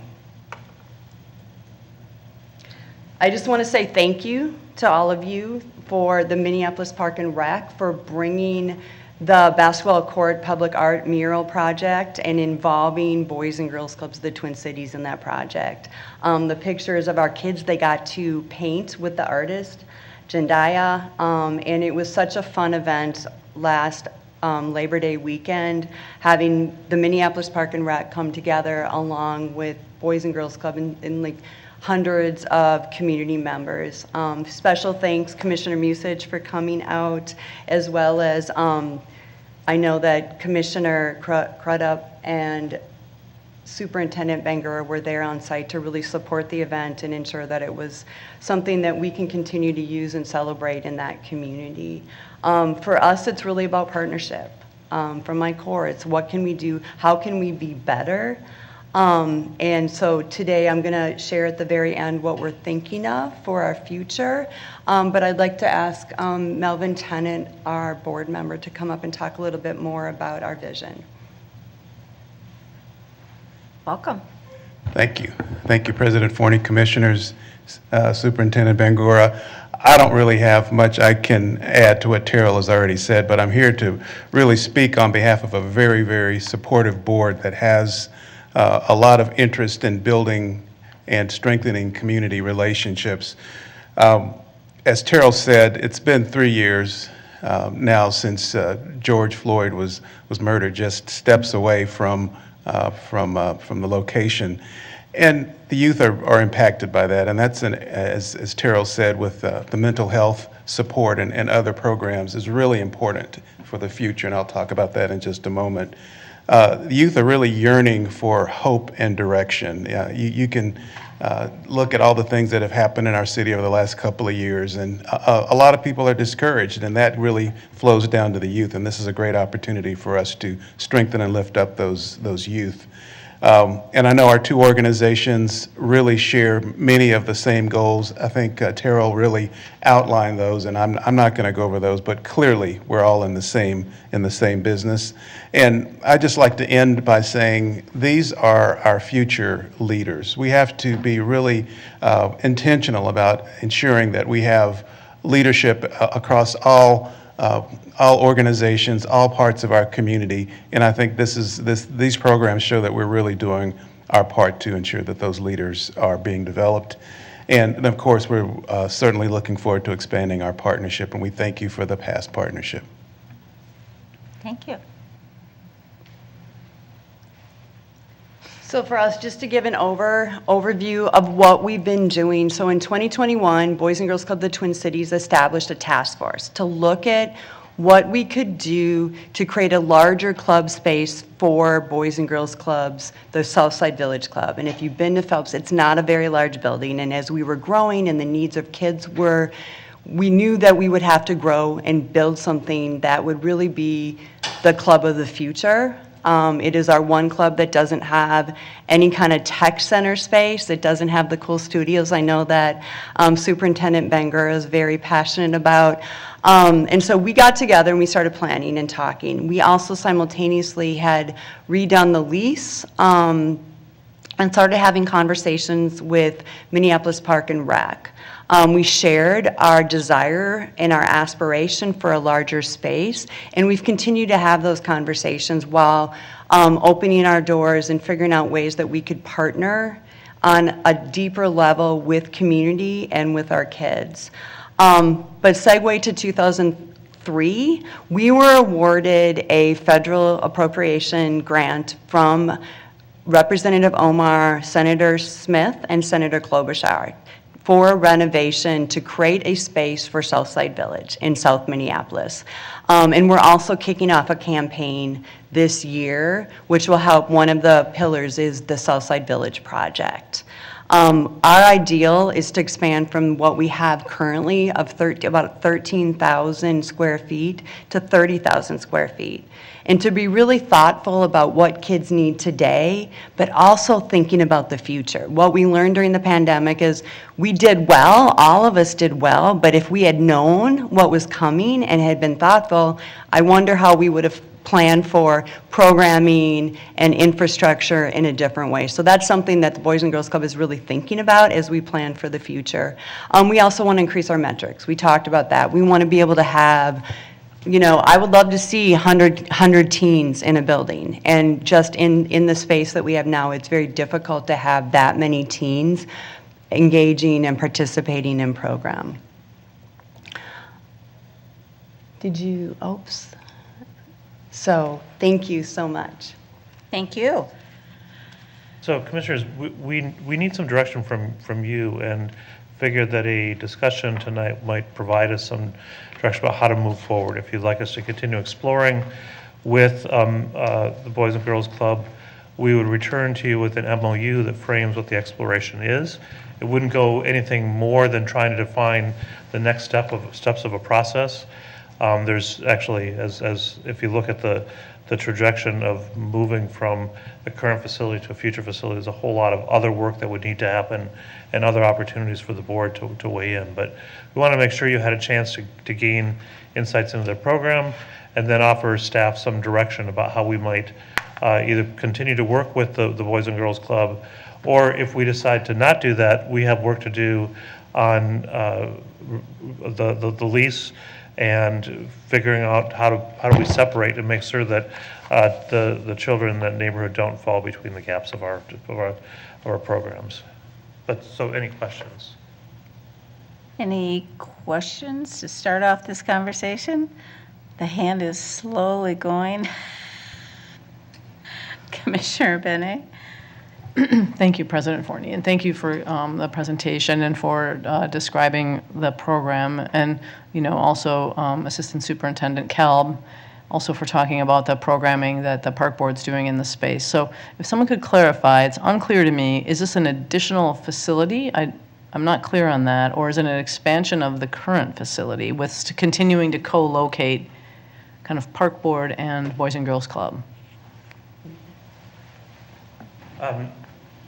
President Forney, Commissioner Benny, I'll start and I'll let Terrell respond as well. I think that's the focus of the exploration, so we can figure out what is the best physical model and programmatic model for the two organizations to either keep advancing things together or to start moving separately. So we've looked at this, and we started a couple of years ago with an idea that we might frame an MOU around the existing building. I don't know if that is still a possibility with the scale of what the Boys and Girls Club is looking to do, but I'll let Terrell respond as well. Thank you, President Forney. I would say we are looking to build a larger scale building. We've started conversations with the city of Minneapolis, the mayor's office. We know that it may be difficult for the park board to go forward with us in renovating the Phelps space. But we know that our kids need a bigger building. Yeah. And so we want to continue to partner and look even beyond the Phelps community and where else in Minneapolis can we keep being good partners. And then in the meantime, a project of that magnitude would take a number of years, and we would want to continue to really strengthen that partnership in the Phelps building during the interim. But we are not standing before you to say we are requesting to move forward with a renovation of the Phelps space itself. Okay, that's helpful to clarify. I appreciate that. It's not my district, so I'm not as tuned into how it operates and functions, but we have discussed it a little bit. I guess, I'm hearing that I think you have great participation numbers, and I know that there's a need in the neighborhood, too, for just general access to the park board that's different than the way that the Boys and Girls Club functions. And I keyed into the fact that you aren't doing drop-in anymore, which is fine. I think that I guess I would say as a citizen of Minneapolis, having different types of program access for all different kinds of kids is really important, because we want to catch that spark with all of them, and they're going to be different. So I like the idea of multiple, programs that reach children, but I also do know that our park function is also important in that area, and I hope we continue to have a presence there as well. So I guess that's my comments. Commissioner Musich. Thank you, President Forney. As a district commissioner that represents the neighborhoods around Phelps Park, I thought it might be helpful to provide my colleagues with some context around the direction we're being asked to provide this evening. Well, the neighborhoods, when we had NRP funding, invested a significant portion of their allocations in building the gym in this location, because it was seen as a really big need. And so they invested a ton of money in a public building that they expected to be able to continue to use as a public building. And we call it a community center. But since the lease implementation in 2009, the park board's largely been absent from this space, both inside and out. We don't operate programs outside really, other than we used to have playground monitors, and now we are trying to reestablish some of that. But we largely have not been here. And the building has been private. you can't get in if you're not a member of the club. It's a locked building. So when I started campaigning in 2013 and then reiterated for me in 2017 and 2022 on the campaign trail, I heard from people that they wanted to have access to this space and they wanted the park board to be here. They're frustrated that we privatized the building and that we're only providing access for kids and programming for kids. Particularly, they're frustrated with the fact that we're not supporting the needs of users that are not children, which is why you're seeing intergenerational programming as something that we're trying to implement here since the lease was amended. In an attempt to remove barriers to progress and find ways to collaborate, because there have been many, many, many conversations between the park board and the Boys and Girls Club since I joined the board in 2014. We have not made much progress, and I think that's clear from the presentation that Mimi gave you. Most of it has been since 2022 when we amended the lease, and even then it's very small numbers of people that are being served. We supposedly are able to program 200 hours in the building, and we're not getting anywhere near that this year. So, yeah, I'm not sure how we as a board can help operationalize what we're hearing both from the Boys and Girls Club leadership and from the park board leadership that we want to achieve. We're all saying the right things, but we're not seeing that happening on the ground. So I see that as a huge risk if we were to move forward with expanding our partnership. We don't know how to work together effectively right now. So any MOU that we're putting in place, we need to have that risk mitigated and identify strategies for that. Because if we continue to not serve the community in the way that we haven't since 2009, they're going to continue to be frustrated and have trust issues with the park board. That's not what I want. I don't think that's what any of our leadership team wants. We've dedicated a lot of time and energy into trying to correct this, and it hasn't happened. May I add one last thing, and then I'll give up my time, or do you want me to wait? I'm not seeing other lights. Yes, so appreciate this. This is a very small park. So for those of you that have not been there, it's a bowl park, so it's a big depression surrounded by trails and streets. 2 very busy streets run along it. It is very close to George Floyd Square. It's a block away. There are a lot of kids here. There is a significant elderly population as well, and people do love the park and they want to use it. So I don't know what the appetite is for expanding the footprint of a building in this location. So any MOE that we put in place, I think, needs to have really serious and robust engagement components of both park users as well as the surrounding neighborhood to understand if there is that community support for us expanding the footprint of the building. And I would love to hear from all of you, as I'm sure our partners and staff would, on whether or not you think we should be proceeding with working on an MOU. Commissioner Schaefer, thank you. Well, I'd like to remind our board that we did recently approve an extension of the MOU for the fundraising for the field at Phelps Park. Mm-hmm. And we worked hard to instill in there a lot of flexibility, that if we had naming situations that come up, et cetera, I'm very respectful of your position, Commissioner Musich, as the lead on this. My feeling, this is just hearing the great vision that we both have for youth, is that we would try to set our egos in the past behind and maybe start with a clean slate with both of us really realizing now the time for kids is now. It can't be held up by other things. But if the community hasn't been involved or feels like they don't have a voice, that's an issue. But I am hesitant to shut something down without knowing what we're shutting down, or to be negative, super negative about something that we don't know what the opportunities in this MOU might be. It sounds like there's been a lot of discussion already, and I'm not privy to that. But that's just my 2 cents as an outsider hearing this for the first time.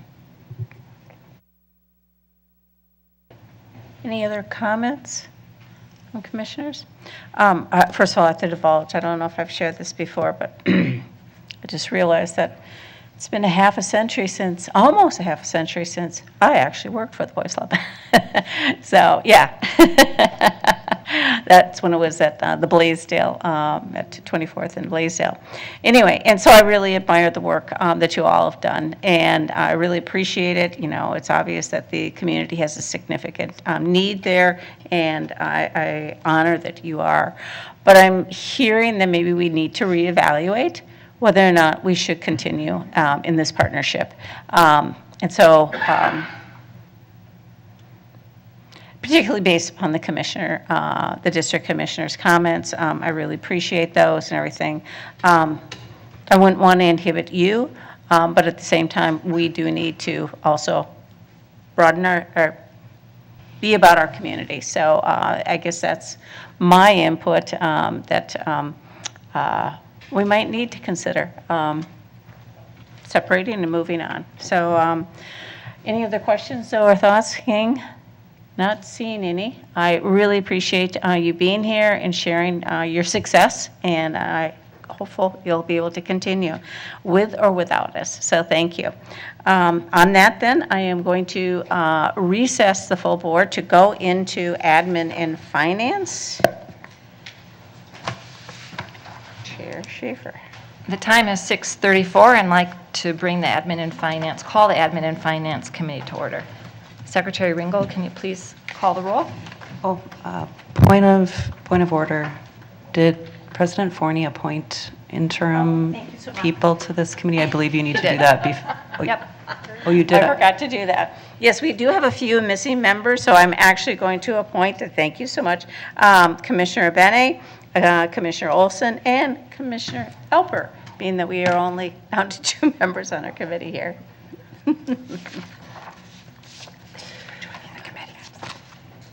Commissioner please go ahead. Commissioner Musich. Present.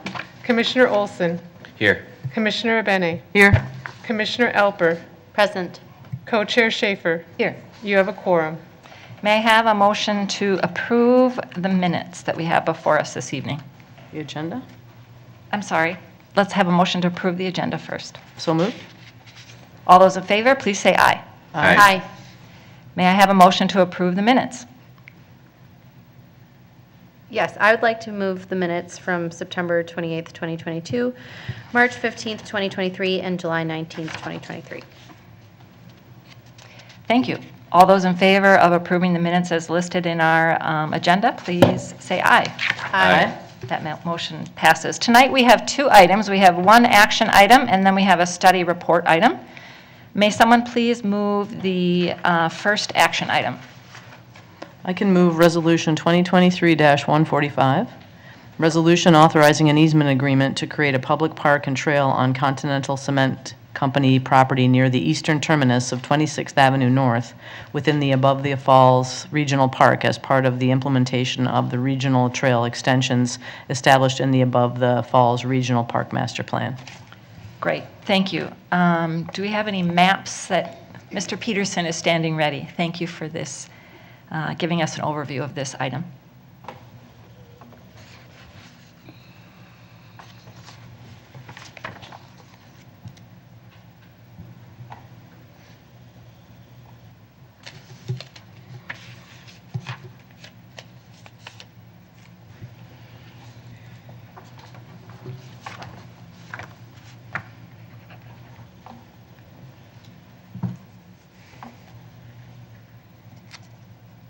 All right. Co-Chair Schaefer and committee members, thanks for allowing me to talk about this really exciting moment for our park system. We'll be talking about an easement agreement with Continental Cement. The location of the project, which it's a part of, is right along the riverfront, just north of here. There's about a 1,000-foot trail gap between Ole Olson Park and 26th Avenue North, the overlook there. And we want to be able to connect that. And a part of doing so, we're having to work with both BNSF Railway as well as Continental Cement for lands that we don't currently own or have access to. So tonight, very generously, Continental Cement has been working with us to put together an easement agreement that would allow our project to happen and allow community members to really, access this space along the riverfront, as well as, connecting the communities on either end of it. So this is just a real quick explanation slide on ownership. The park board owns Ole Olson Park. The purple area is BNSF Railway property. They also own that bridge that we would be going under. And then Continental Cement is shown in blue there. It's about 480 or so linear feet wide, I believe. And then we also have the overlook on the end of the city right-of-way at 26th Avenue North. So the key elements, there's image there, kind of the technical image of the easement, allowing us, the access. The key elements of the easement agreement are that really it's including it's about 1.1 acres, 480 feet of riverfront. It is a major milestone for us that allows us to install the trail, and there is no cost for the easement. We do have a few elements that would be added in a part of that, and I'll go over that in a second. But basically, we were able to negotiate the spatial needs of our project without impacting or very minimally impacting the operation of Continental Cement and their partners, Agrit Industries and Semstone, and to a point BNSF. So the park board would agree to not use its power of eminent domain now or in the future to take any additional part of their property without their written consent, voluntary written consent. We won't seek to support any other governmental action that would restrict Continental's operations on the property. And then we would, in the future, as we start to progress in our planning in the parkways over the next several years, we'll meet and talk with Continental about any trail expansion north of 26th Avenue. We want to make sure that we're good neighbors with them, just like they're good neighbors with us right now. Then Continental Cement would agree to allow the park board to construct and operate the trail on their property within the easement area, and then not charge a fee to the park board for that. And then other elements that we've kind of negotiated, which are pretty, normal and self-explanatory. We would reconstruct their security fence on their east side of their operation area. So we would install that for them as a part of our project. We'd also include some vegetative screening on that fence, and make sure that they're comfortable with how that looks. And then we'd install some trail lighting along the trail, which is pretty normal for trails away from parkways. And then some kind of safety features or measures as the trail crosses 26th Avenue North. We would include additional signage, pavement markings, kind of standard crosswalks for City of Minneapolis or Park Board trail crossings, and then any other pedestrian or traffic control measures that would be necessary or appropriate in that location. And then this is a slightly unrelated, but I wanted to kind of give you an update on where we are with BNSF.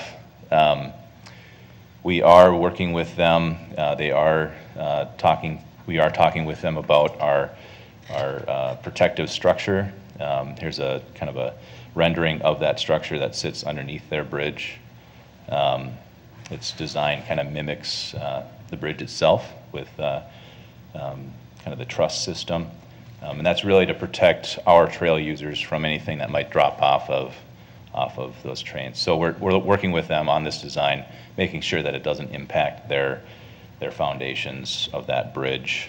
And so they've got their own engineers who are reviewing our drawings right now. So it's going pretty well on that front as well. And that's all I've got for you. If there's any questions, I'd be happy to Great, thank answer. you. Thank you, Mr. Peterson. Commissioner Musich. Thank you, Chair Schaefer. So I've been told many times in the past that no board can tie the hands of future board on what they can and cannot say about things. And this easement does that. This board effectively strips any future board of the ability to comment on, I forget how it was phrased, but land use adjacent to this location.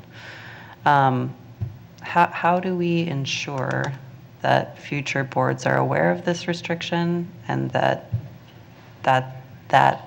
component of our easement is put in place in a way that it doesn't get lost and that future park staff will be able to help those future boards understand that, yes, your voice was taken away, but it was so that we could have this public amenity, and that if you try to do whatever you want to do, we lose our easement. I don't know if that's a question for you or for legal counsel. Yeah, let's have Counsel Rice answer that question for Commissioner Major. Thank you, Commissioner Musich, and it's a very, very good question. It's something that we can thought about pretty deeply. I'd call the board's attention to the document itself, paragraph 7 under consideration.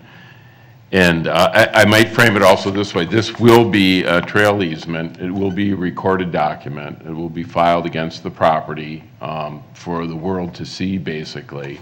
And it is a very important question, and the general legal theory is right about having one board bind another board in the future. But what's critical about this is that this is a donation from Continental. It's going to be a legally enforceable document. It will be on the property. And we had looked at potentially condemning this property, was always in the background. The board does have eminent domain. That would have initiated an adversarial proceeding. You, Commissioner Musich, sat on the board with. Yeah, we don't want to do that. Right, and so did Commissioner Forney. For the newer members of the board, that was a very long, arduous, and expensive undertaking. And so as we looked at this, I think the board, I'm going to digress a little bit here, Madam Chair, in terms of some quick background, but we do have a parallel trail, or on the other side of the river, that runs from Plymouth Avenue, 8th Avenue Bridge north up to almost 18th Avenue, that goes through Graco's property. There's a long history there, almost 20 years in the making of planning. Mr. Schroeder and I worked on that. We had one of the longest condemnation hearings ever. In the end, we wound up getting an agreement with Graco to provide, they provided the park board an easement for that rather than a condemnation price. They actually made a donation. They made a donation to the park. We used that model in working with Continental to see if there was a way to satisfy their needs as well as the park board's need. So what I would point out, particularly under the consideration factor here, is that they are granting an easement to the park board at no cost. And that cost could be significant. We had one estimate of the value that would have placed it in $500,000. They could have asked for multiple times that. And so what the resolution was, we worked with Continental Cement, Mr. Lewis, who's here, with their attorneys, Paul Cassidy, Eric Gallitz, along with Kerry Jenks, who is their legal counsel, along with the executives at Continental, or based out of St. Louis, came up with a plan that would not impact their operations on the river and at that location, in return for which they asked us to say that we are going to take this property, but the board will not seek in the future to condemn that operation or remove it. And in my judgment, that's fair consideration for the board, because you, the board, not only this board, but future boards will have the right to access that property. And so that's why, in my legal opinion, it is a fair consideration. It does, if the board accepts this,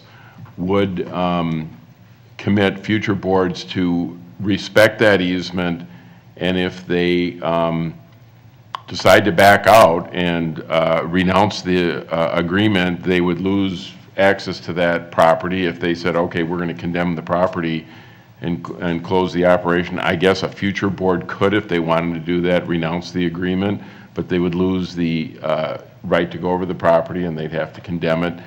I think one thing that Mr. Schroeder did, and Mr. Peterson really deserves a lot of credit to understand that operation, that we're all familiar with the Burlington Northern Bridge that we're talking about. That operation where Burlington Northern Santa Fe ships in one of the key ingredient materials, fly ash or other materials, into Continental and all the other aggregate materials to create the cement that gets used throughout the metropolitan area and even wider.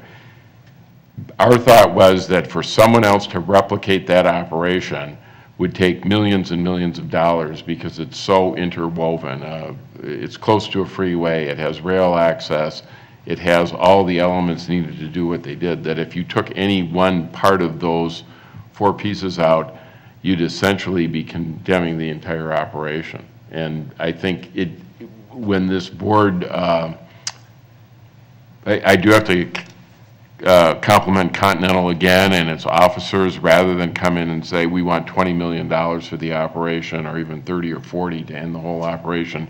They worked with us and came up with a number. But quite frankly, if they were going to say, you're going to take our business and remove the operation, it could have been into the tens of millions of dollars. Likewise experience, Graco was asking for over $10 million in the condemnation of the trail on the other side. Now, whether it was appropriate or not, we went through elaborate hearings. This board incurred significant legal fees.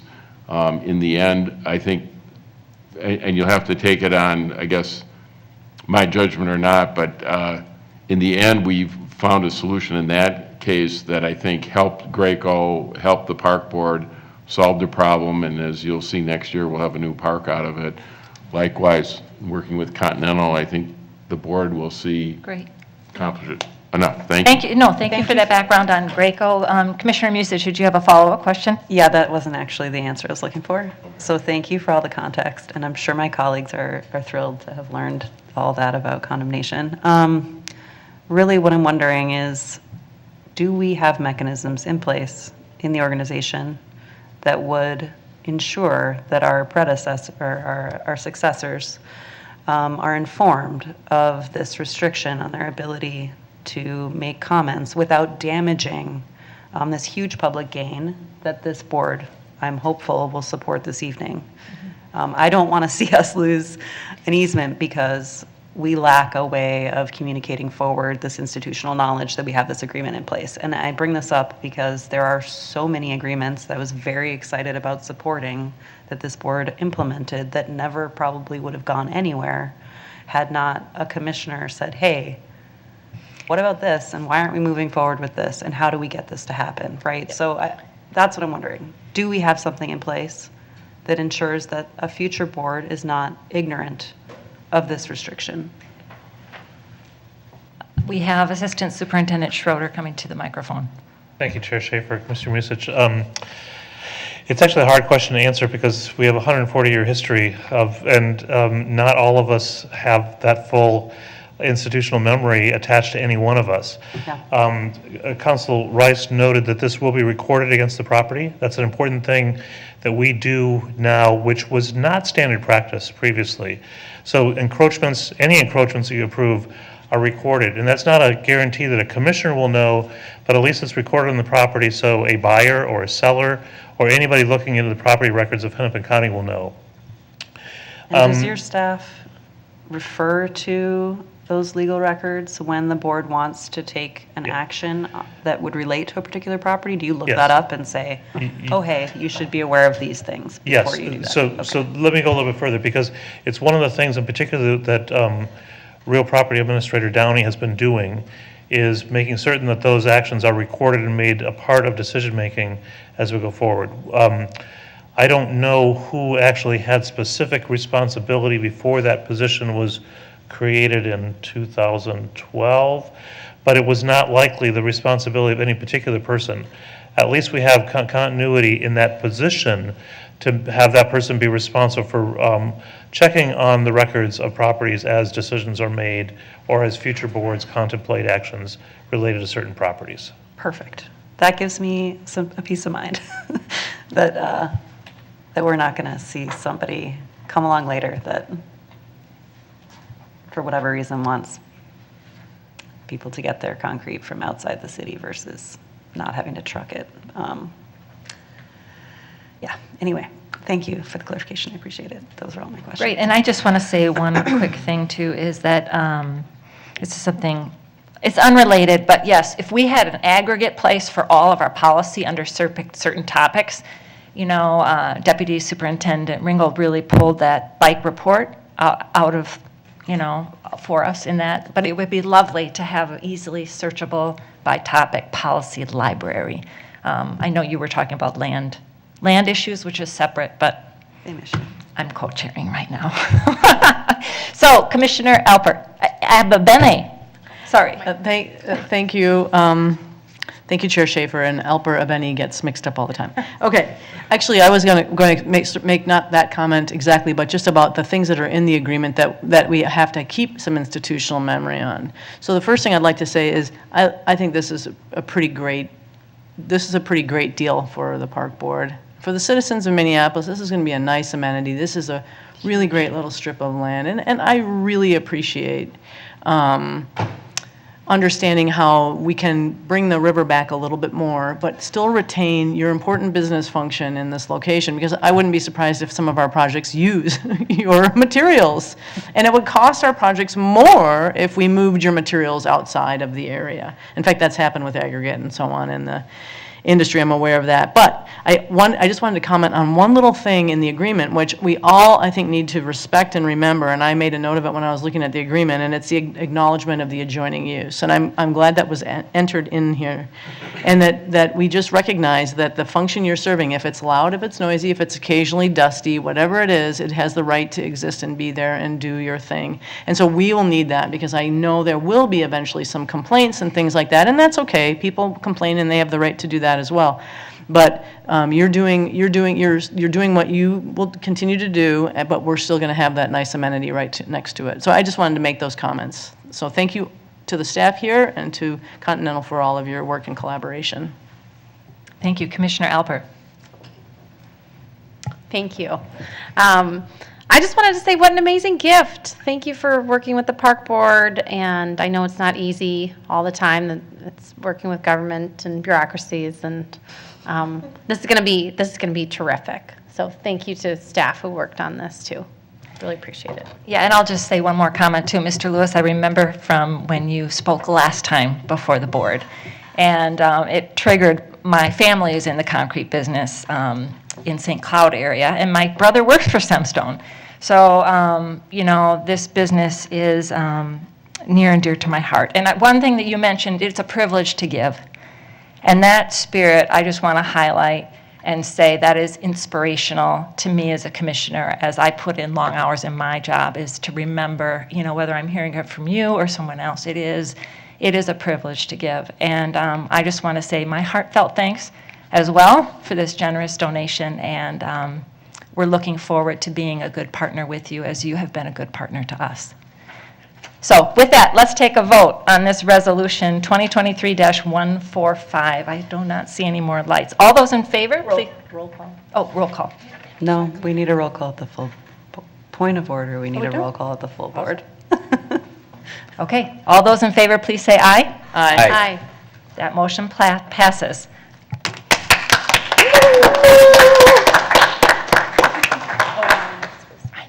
Thank you, Deputy Superintendent Ringel is going to be giving us an enterprise fund study report.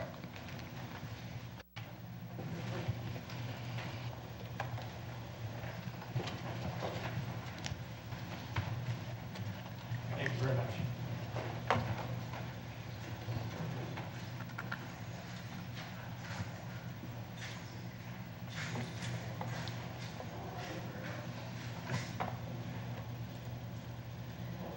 Thank you, Co-Chair Schaefer and Commissioners. We wanted to provide some additional depth into the enterprise fund. It's one of the common questions during budget process. Everybody wants to know what a micro enterprise is. We want to talk about where the funding is and how that goes. And I also anticipate, based on questions and conversations commissioners have had to date, whether it is, hey, can we move something into the enterprise fund? Can we move something out of the enterprise fund? How do we get some of those dollars from different activities to maybe flow into different spaces within the organization or within a particular park?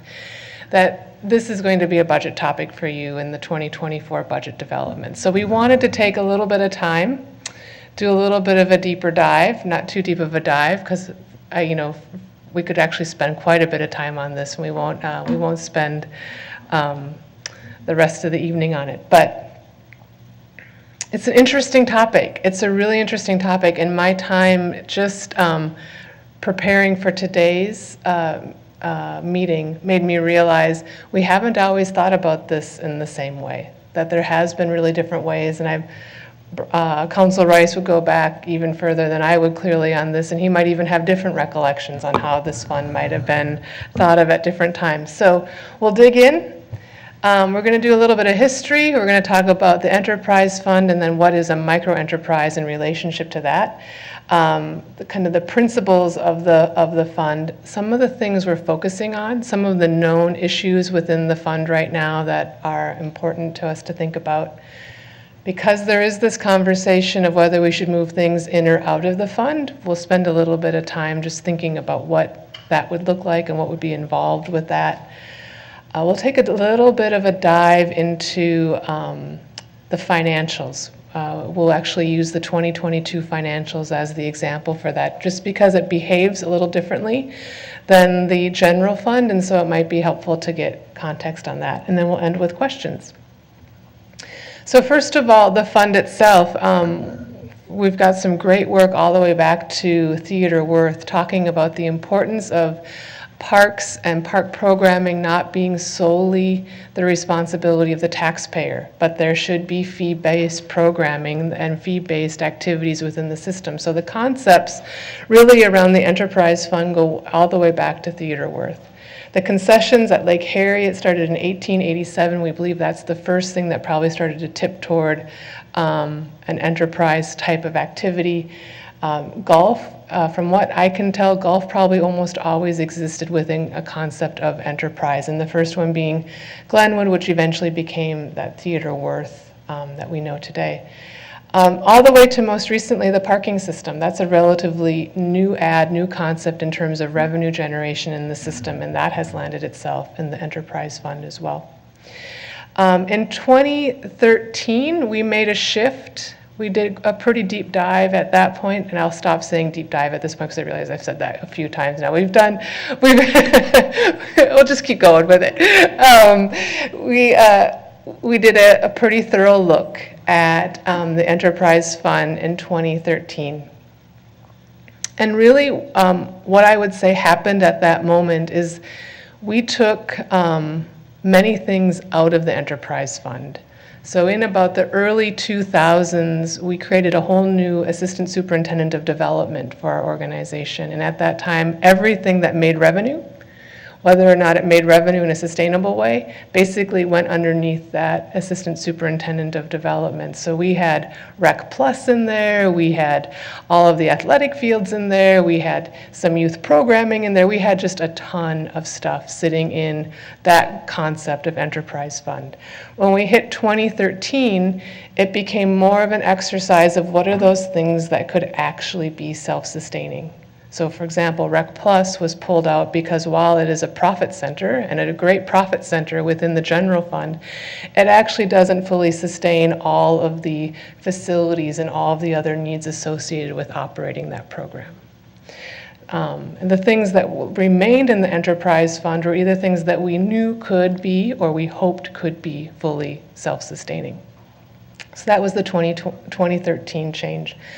Some of the things that have weakened the concept of enterprise over time is moving revenue into the general fund without taking the full expense into the general fund. So at different times, commissioners, especially when golf was at its heyday, would pull money out of that enterprise fund and use it to fund programming or other activities within the general fund versus sustaining it within the actual enterprise fund. And that, for example, led to huge capital deficits within that enterprise fund and led to not being able to do regular capital and rehab, for example, of the golf courses that might have put them in better position today because much of that revenue was pulled out at the time. It's also retaining things that weren't actually capable of doing market-based fee structure or generating enough revenue. And in fact, there was a lot of hope for the Neiman Fields, that those would be huge revenue generators, and they sat within the enterprise fund for quite a long time. And I know this board will likely consider putting those back into it. What some of the issue was is that the pro forma of actually how much you'd have to charge for the fees at those fields was never able to get to that market rate to pay for them. So you'd need to add in different types of sponsorships, different types of concessions, different types of things into that to actually lift it up beyond. So you have to, it's a problem if we leave something in there that can't actually get to a full market value, that if we want to subsidize it, if we want it to be something that we offer at a reduced price because we are a public agency and we believe in that, because that is what we believe in, it's hard for that to live within the enterprise fund for long. And then lack of capital program. We had pulled so much money out of this fund over time and not really thought about the robust needs of the capital program within it, that we essentially were set in kind of in a spot where we weren't able to invest, and the golf courses are really a prime example of that. So what are those enterprise fund goals? Like we've talked about, we really want the entire operations of it to be free and clear of public dollar.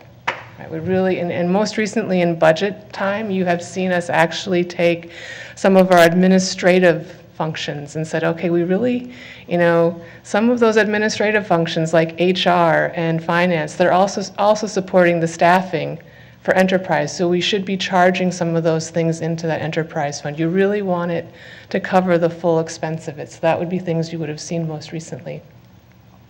We also, in covering all those costs, so whether it's the operating, the facility maintenance, the staffing, we also have that debt service component, and we'll touch on that right at the end today. We talked about the market-based fee structure. We want overall the complement of things we have in that enterprise fund, because some years things have highs and other things have highs. So we do allow for some margin within the enterprise fund for maybe one activity to run a deficit while another one runs runs in a positive note, so that you cover it across the enterprise fund. And we've actually started doing that. There are additional capital we should be putting into now, that additional revenue that we're getting from it, but we're starting to get there. And then creating that reserve for capital. I get a lot of questions, well, what is microenterprise? So microenterprise really tries to live under those same ideas, but in an ideal situation, it's not actually balancing itself off of the rest of the enterprise fund. It is living self-sufficient on its own, and it's usually, at least the two we have, are by a geographic area. So we've got the sculpture garden. We try to think about everything related to the sculpture garden, both the revenue and the expense, and our goal is for it to be self-sustaining. And the same thing for the waterworks area. So it's not all of the central riverfront, it's the portion that includes the building and that upper area that we're trying to get that to be completely self-sustaining as well. So microenterprise is kind of the same idea, it's just on a really specific geographic area. And we actually end up pulling the event dollars, any of parking dollars, things related specific to that area into that micro enterprise for it to try to be completely self-sustaining. One big myth, I think, and this is actually because we pulled everything that generated revenue at one point into the enterprise fund, so it actually had a myth with maybe some level of fact at one point, is there's a myth, I think, that everything in the enterprise fund, or everything that generates revenue is in the enterprise fund, which just simply isn't true. And so this is, I can't quite do all of the fun graphics, but we are going to have a little bit of fun right here. So when you look at these list of items, and you consider which ones are enterprise and which ones aren't. So just take a moment to guess. Right? You don't have to say out loud, but here are the ones that are actually enterprise. Right? Those are the ones that are actually in the fund. And there's a lot of confusion on this, and some of that confusion is because many of these were in the enterprise fund prior to 2013. So if you've been following along with us over time, you might have seen at one time that the buoys were in the enterprise fund, but they sit in the general fund now. So the revenue generated from them is part of that fees, fines, and other revenues that we see within our pie for that general fund. So what are we facing? What are we focusing on within this fund right now? Developing the capital program and having that actually get to a place where our revenue exceeds expenses on a regular basis, and we can actually predict that out. It's really only in the last maybe 3 or 4 years you would have seen a capital program starting showing up in your annual budget for the enterprise system. Golf courses, ice arenas, we collect a lot of parking revenue. We do not have a pavement replacement plan for those parking lots yet, so those are things that are still yet to be developed. We get a lot of questions, and we're starting to put things in place, and we hope to have more for this in the 2024 budget. But there are a lot of parks that in their entirety do not sit in the enterprise fund, but they produce dollars for the enterprise fund through events. And figuring out what that reinvestment strategy is, making sure that we are reinvesting in those parks related to the enterprise activity, right? Not to other activities, but that enterprise activity within that park. And then really trying to focus on stabilizing and making sure, is this concept of microenterprise going to work? Is the sculpture garden and is Waterworks going to actually be able to pull it off and be their own little microenterprise within this greater idea? So let's talk just a little bit about what structurally would need to happen to move in or out of the enterprise fund. So we'll start with, if we want to take something that's there, like say we want to take the sculpture garden and say, let's move that over to the general fund. One of the things you'd want to start thinking about, or we would start thinking about as an organization as well, that would have to fit into, in this case, our neighborhood CIP. That would be part of the neighborhood CIP, which would mean it would then become eligible for MPP $20. There would be those concepts. We would be able to put it into the equity ranking, so we would see how that asset would lay out amongst the others, and that would be part of the work of pulling it over. We would also need to think about the revenue that's currently being generated in there. So there's events within that area. There are small permits for, say, weddings. There's those types of pieces. And that would likely then start to behave more like a Loring Park, or more like one of the parks that hosts events, but it stays in the enterprise fund and has some level of investment back into that park. And then we would start to think about what would we have to do to increase the levy or other revenue sources to pay for the staffing that are currently maintaining that park. And that would be an increase likely in your levy in order to pull that staffing from the enterprise fund into the general fund. Going the other way, if we say, hey, look, this looks like a really great candidate. We seem to be making money hand over fist on this particular thing, so let's think about what this would look like. We would want to take that asset or that activity, and we'd want to actually create a a revenue strategy for it, a pro forma. What are all of the ways we might be able to collect money or related to that asset or related to that activity, and how much money would that actually look like? And then we'd have to figure out, well, what are the full complements of expenses to it? How much is the staffing? How much is the operating cost? How much should we be setting aside on a regular basis to maintain it from a kind of ongoing capital and rehab standpoint? And does that revenue exceed or meet that need, right? And if it exceeds, awesome, let's just do that tomorrow, because then we get to start having some additional revenue generation in the enterprise fund. If it doesn't, we have to ask ourselves, do we think it will eventually get there? And if we think it would eventually get there, is there enough capacity in that fund in the near term to take up that deficit, right? Like, because an enterprise fund would have to carry the weight of that deficit until we got it there. So from a number standpoint, one of the ones that is hot on our mind is the sculpture garden. The sculpture garden, we think the missing link on the sculpture garden is not having a concession or a concessionaire in that space, and we think if we can get that in place, that we will actually be meeting the expectation of a microenterprise. But what this particular slide shows you is the net income way over on that right-hand side. You can see how it's varying, right? So we're not really seeing a clear trend there of, 1 year we're doing great, the next year we're down $113,000 that the rest of the enterprise fund has to take on in terms of an expense. We also know that this year we're looking good, but we know that we have struggled with the staffing and the coding and some of the materials coding into the right places, so we've questioned if our expenses are actually fully reflective of all of the expenses of this space. So this is one that continues to be a work in progress. And in the event that we did want to pull this over into the general fund, because we decided there's no way we're going to get there, we're not going to get a concessionaire, this isn't going to be revenue positive.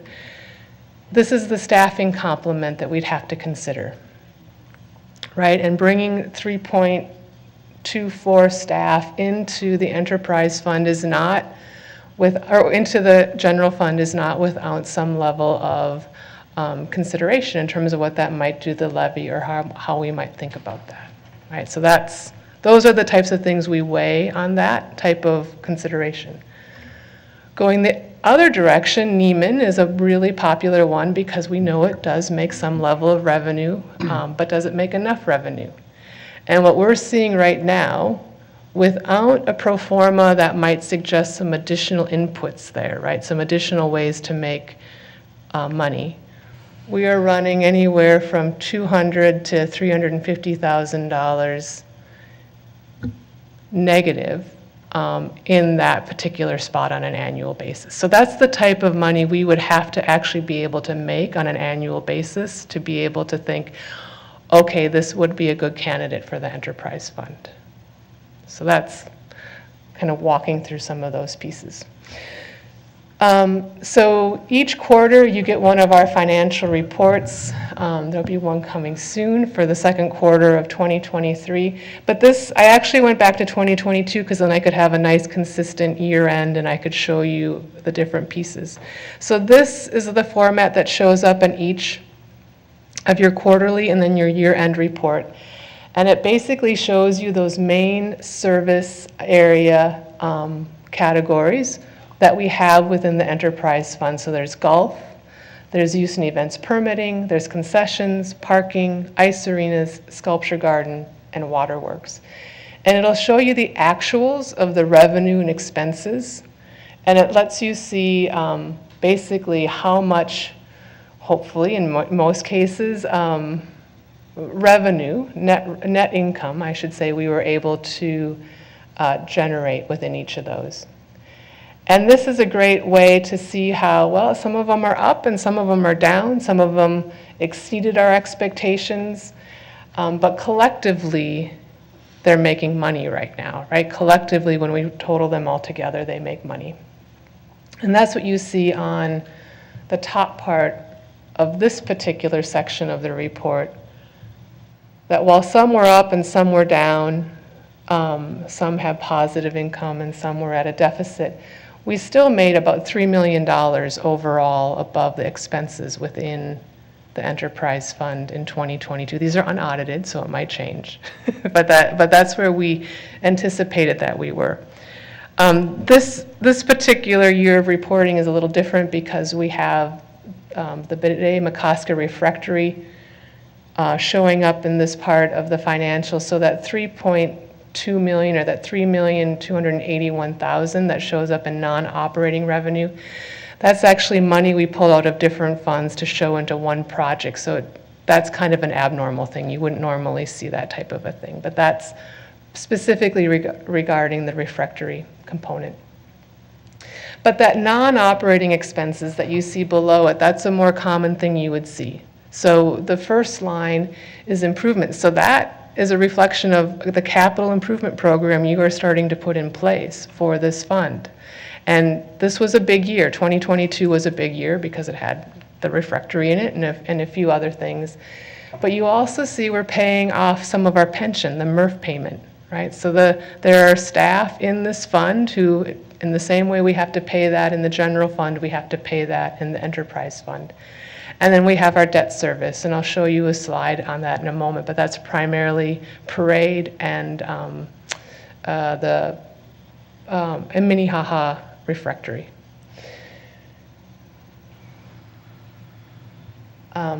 This is the copy of your capital improvement program. Again, I pulled that from the 2022 budget so that all of your years would line up. But you can see how we are successfully starting to predict out that we are hopefully going to be at almost $2 million within any given year within the enterprise fund. This is exciting to us. You can start to see that we're starting to flow in some improvements to golf courses. You can see under that rehab category, we're starting to make some space to do improvements in the parks that, in particular, that where we might be hosting events or doing other revenue generating things or enterprise related things in those parks, so we can start putting money back into that system. So you can see that it's starting to happen. We're starting to put dollars in place, and then now we're getting to the point of hopefully being able to see the results of implementation of that in the next couple of years. And finally, this is that debt service component. There has been a relatively long tradition of doing debt service within the enterprise fund, at least in my time at the Minneapolis Park Board. These are the different categories that have been on the books most recently. So Neiman, we were paying the debt for Neiman out of this until 2017, and then we moved that into the CIP. So it came out of, it actually came out of the, I believe, the capital levy CIP dollars. I'm not getting the right name at the tip of my tongue right now, but it wasn't bonds or something like that. It was our capital levy. And then we had some McKinstry work that looked at energy efficiency, and that ended in 2017. So we do have a couple of years left on the parade and a couple of years left on the Minnehaha refractory. But those are pieces that are counting against our current, the current revenue that we generate within this fund. And with that, I will leave it to questions that you might have or areas you might want us to dive deeper. And Paul Rosen is here with me. He will know the answers to questions I don't know. Thank you, Jennifer. That was really a deep dive. And I would like to go back and listen to that one more time later. Does anyone have any questions? Yes, Commissioner Bene.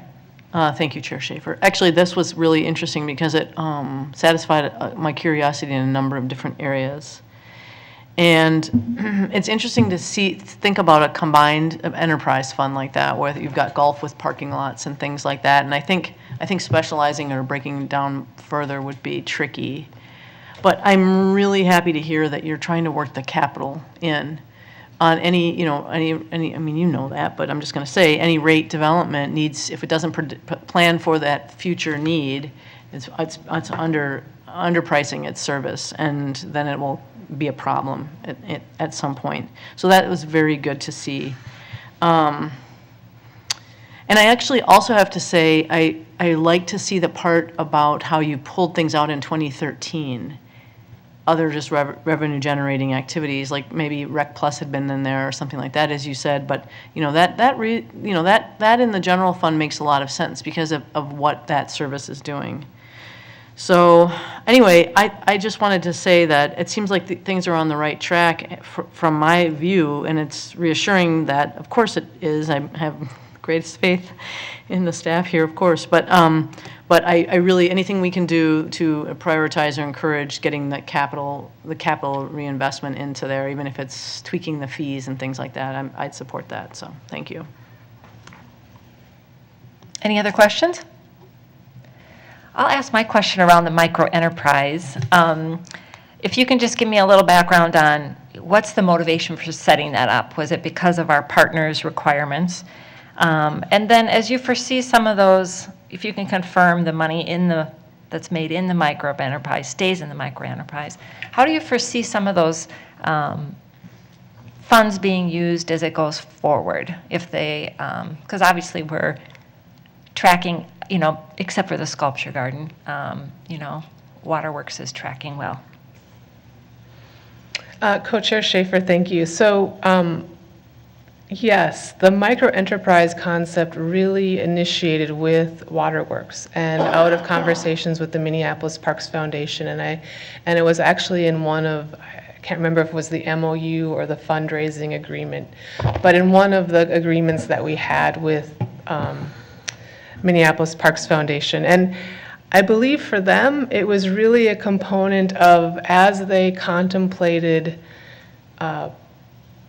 adding infrastructure into the Minneapolis park system and wanting to think about kind of that balance of not taking resources from the rest of the organization and thinking about the standard of care that might be needed for a space like that.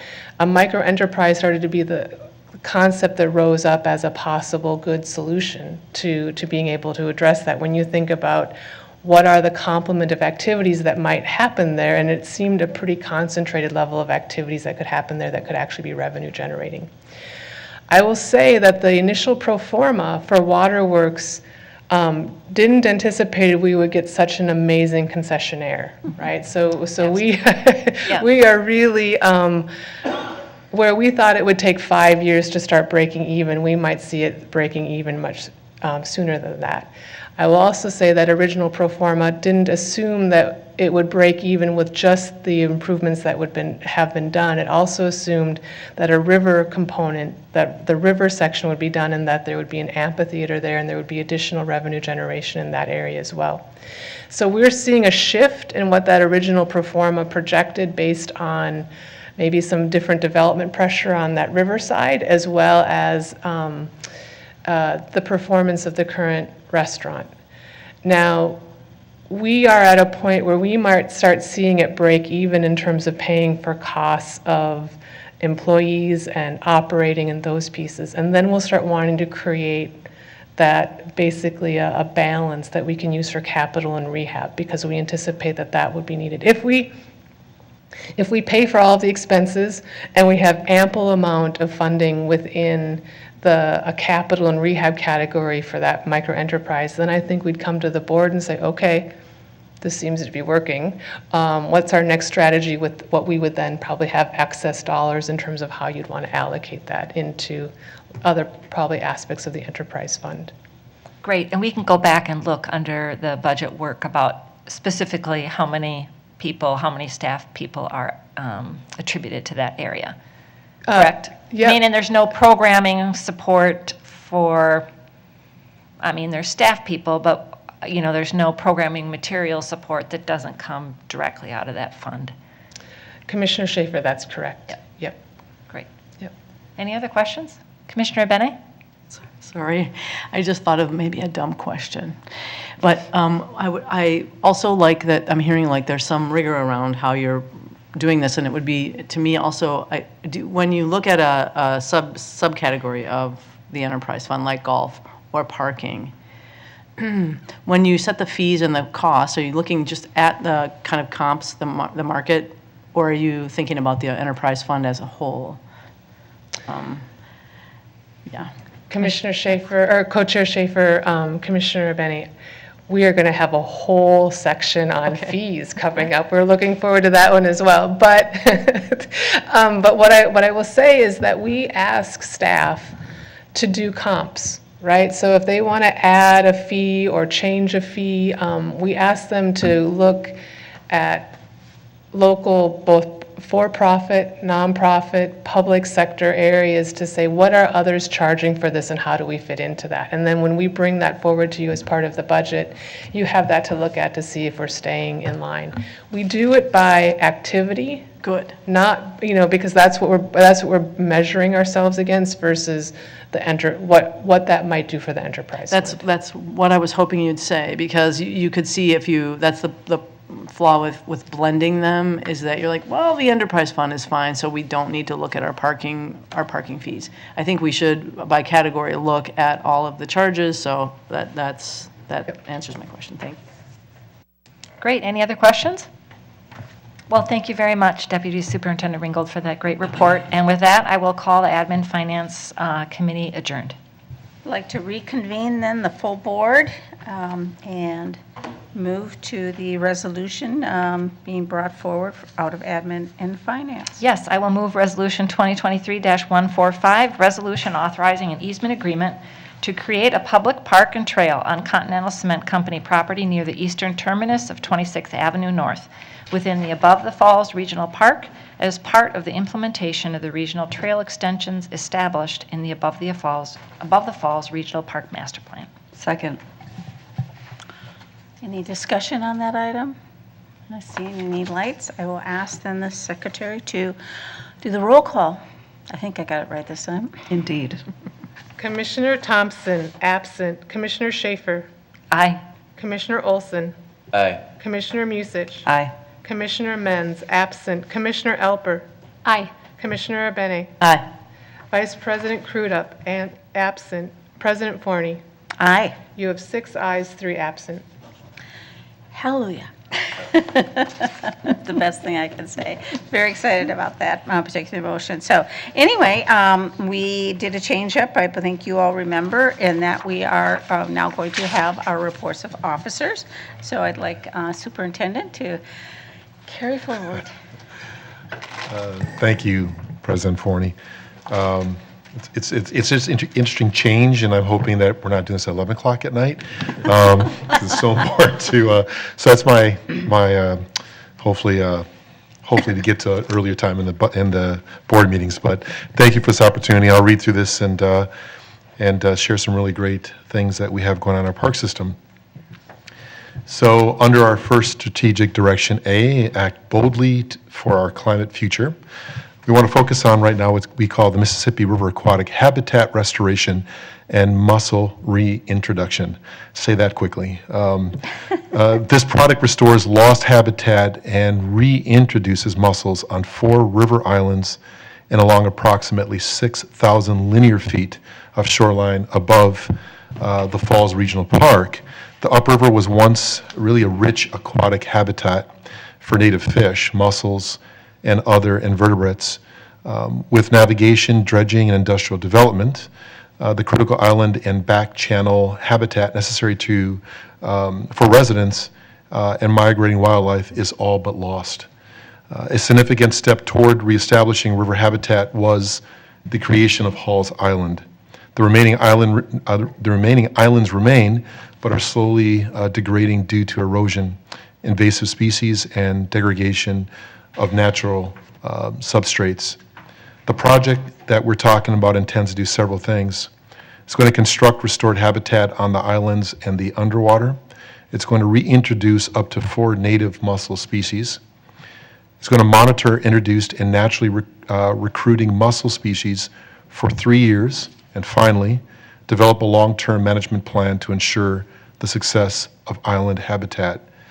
Mussel beds are the coral reefs of freshwater ecosystems. This project speeds recovery of the river's former abundance to put mussels to work, cleaning the state's most important and well-loved river.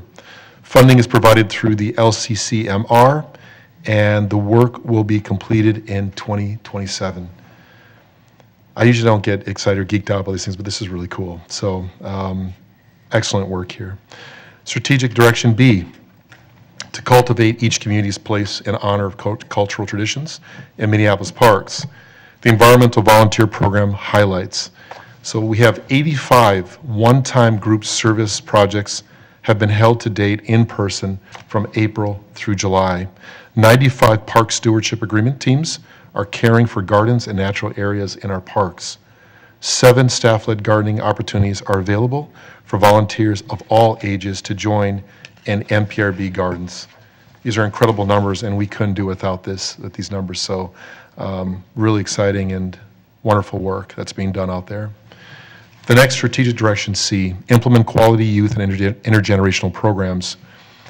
I really love this one because I didn't really understand all of it, and I think talking to Deputy Superintendent Ringgold around this to see this information around our ambassador and event attendance.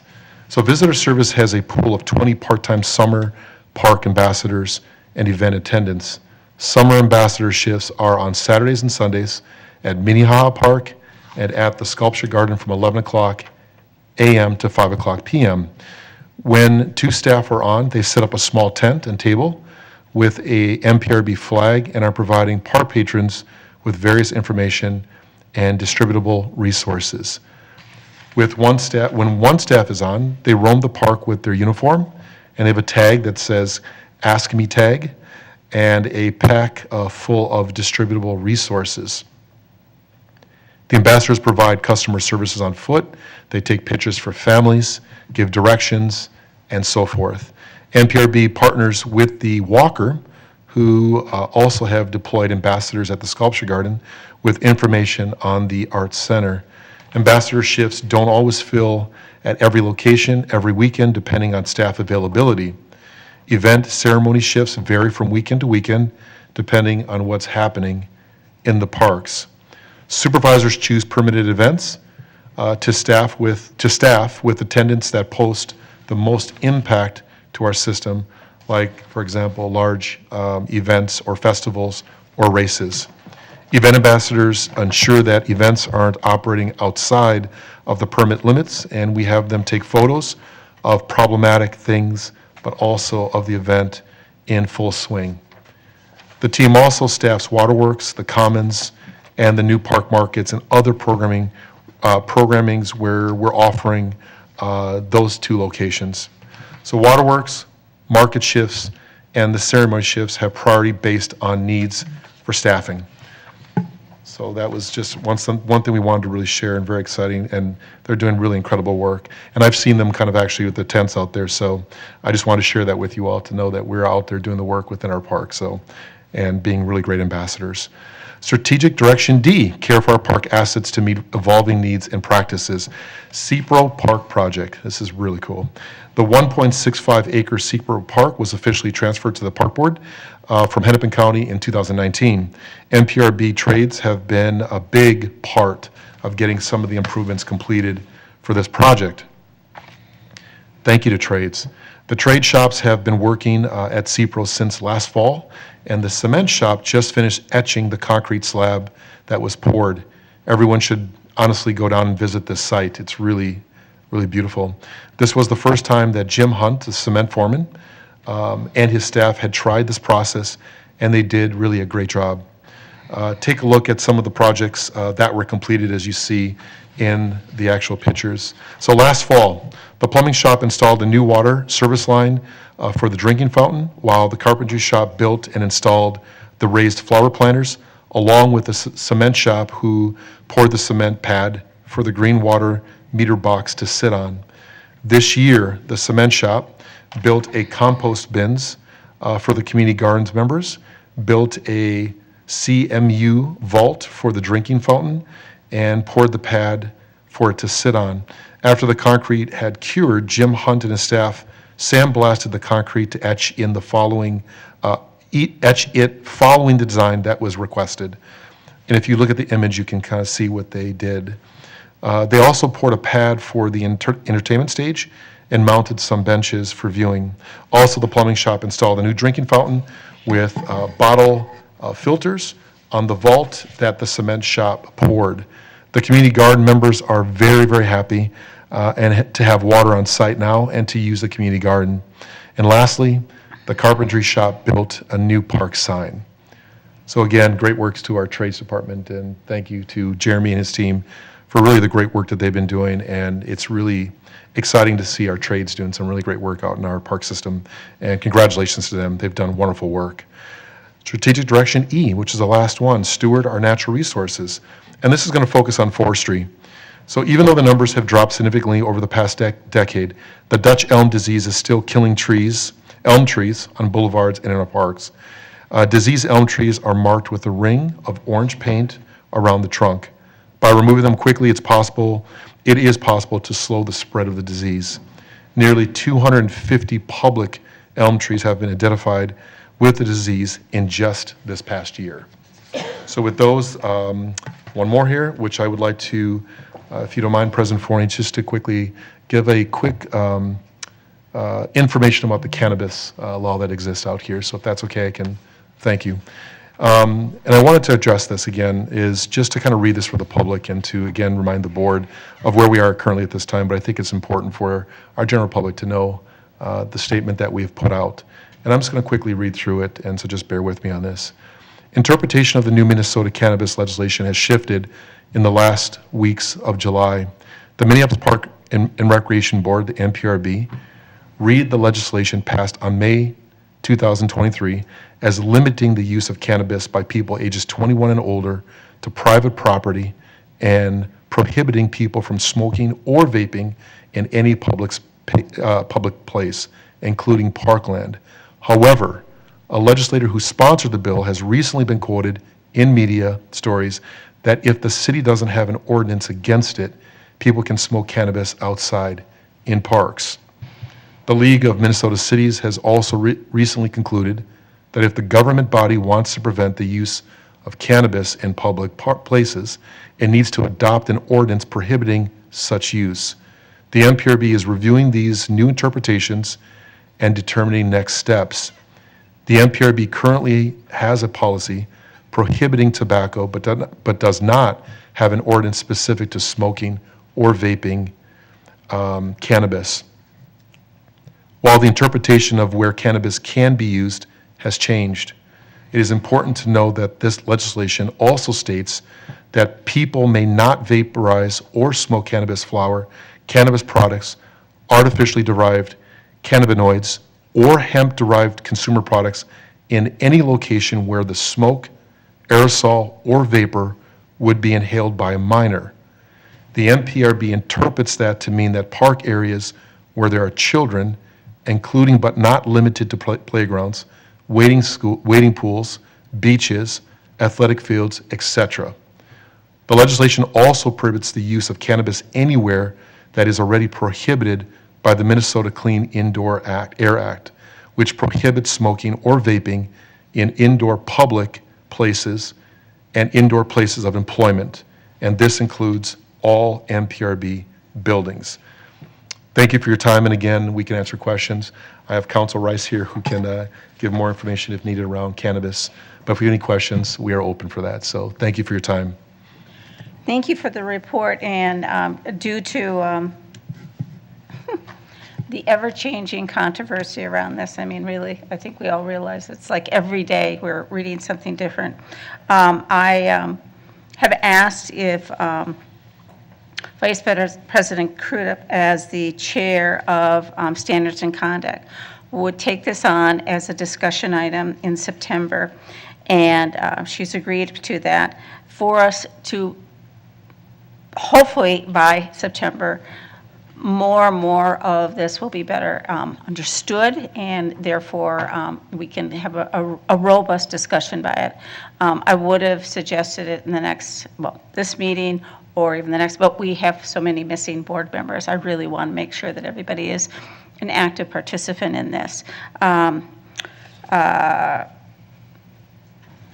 Anyway, so, and I just want you to know that if it is decided that this, first of all, the committee wants to take action on it, that if it was to be an ordinance, that if the committee chooses to do that, that following meeting possibly could be an action taken, and then there needs to be 2 public readings of that.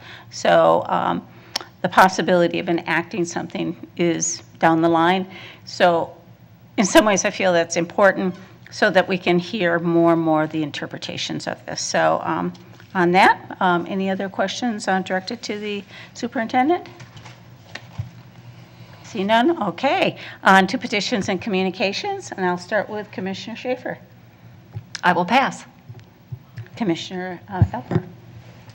I just want to say I went to a bunch of different national night outs, or national night, you know what I mean. And it was so fun to see everybody outside. And I ran into the rec center director at East Phillips, who was leading a group back of kids on bicycles and stopped at a block party. So that was really fun, but saw a lot of neighbors and heard a lot about how much people appreciate our parks and how engaged they are with their local park. And so I just, kudos to everybody. Commissioner Message. Thanks, President Forney. Last night I had the pleasure of opening the new playground with Superintendent Bangora and President Forney at Keewaydin Park. It's one of our first parks where we actually included play equipment that's meant for adults and kids. So that was super exciting. We have our first bouldering features in a playground, and I'm happy to report, unlike with pickleball, I did take advantage of the bouldering opportunity and I did not hurt myself. Yay! I made it to the top and I got back down, and it was super awesomely fun. And I had a little kid that was cheering me on. He's like, "You look really excited about this. Do you want me to take your picture?" And I said, "Absolutely, I do." So he took my picture on the boulder, and then he just scrambled right back up. Like, it was amazing to see the confidence that he had doing that. So anyway, it's awesome. Please take some time, if that's exciting for you, to rally some friends or young kids or your parents and have them go boulder with you at Keewaydin. It's super fun. That's all I got. Thanks. Commissioner Bennett. Yes, thank you. Commissioner Olson. Yeah, so kind of funny on the cannabis topic. I'm kind of deciding where I stand on the issue, and so I put it out onto social media in a poll, and so it's very scientific, and this is and it's very obviously, I don't have a bias of folks who follow me or anything. But anyway, so it was out of 543 votes. So the options were I put were like what if we did an ordinance that would be like a misdemeanor and like a fine and things like that, or a rule, kind of how we have tobacco, so like our tobacco policy, we just add cannabis, or if we just no restrictions, we just allow it. So with 543 votes, 9% said the ordinance, 54% said the rule, so like tobacco, and 7% said no restrictions, and just like allowing or whatever other than the minor aspect. So, that's obviously just a little aspect, a little piece of data there as we kind of move forward, and kind of how I was thinking how most folks in the city might be thinking about this issue. But I'm sure we'll have much more robust conversation as we move forward. Does this mean that the Gallup poll has been replaced? But the Olson poll, right. LCC, yeah. Thank you for that enlightenment.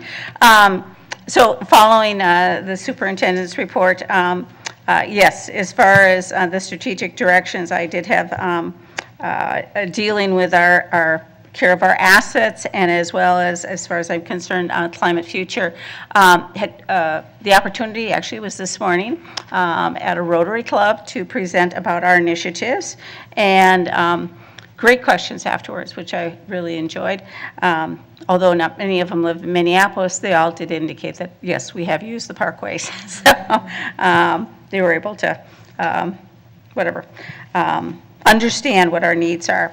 And then we had a very good meeting yesterday with the mayor, and so I'm hopeful that upon his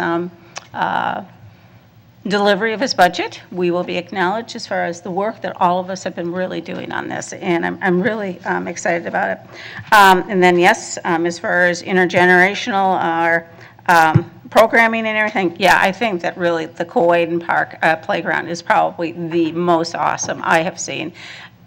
Actually, probably anywhere when I think about it. Anyway, so very proud of that. But I had to just share with you, I had 4 family members from the United Kingdom here, and just how proud I was to be able to show off our system. Every single solitary thing I did around the parks. We went to 2 Pops concerts at the Lake Erie Bandstand, the water taxi. Anyway, it was wonderful. I'm just so freaking proud of what we do. And anyway, it was fun to brag. Anyway, I want to acknowledge that one of our commissioners' birthday was yesterday, and hopefully we can embarrass her next week, or 2 weeks from now, whatever. But in the meantime, I just want to acknowledge that Chief Fajardo next Thursday is celebrating a birthday, so we want to acknowledge him. Hopefully I got that right. Yahoo! Whatever. And then we also have next Friday, our super, I loved it, how Lily, she's not here right now, whatever, acknowledged him as Super Al. His birthday is next Friday. So we hope that you will check out and enjoy yourself, well earned. So happy birthday to all. And upon that, I will adjourn the meeting here at 7:48. I don't think we got it. Feels like a short one. But you know, we have these. 7 years old.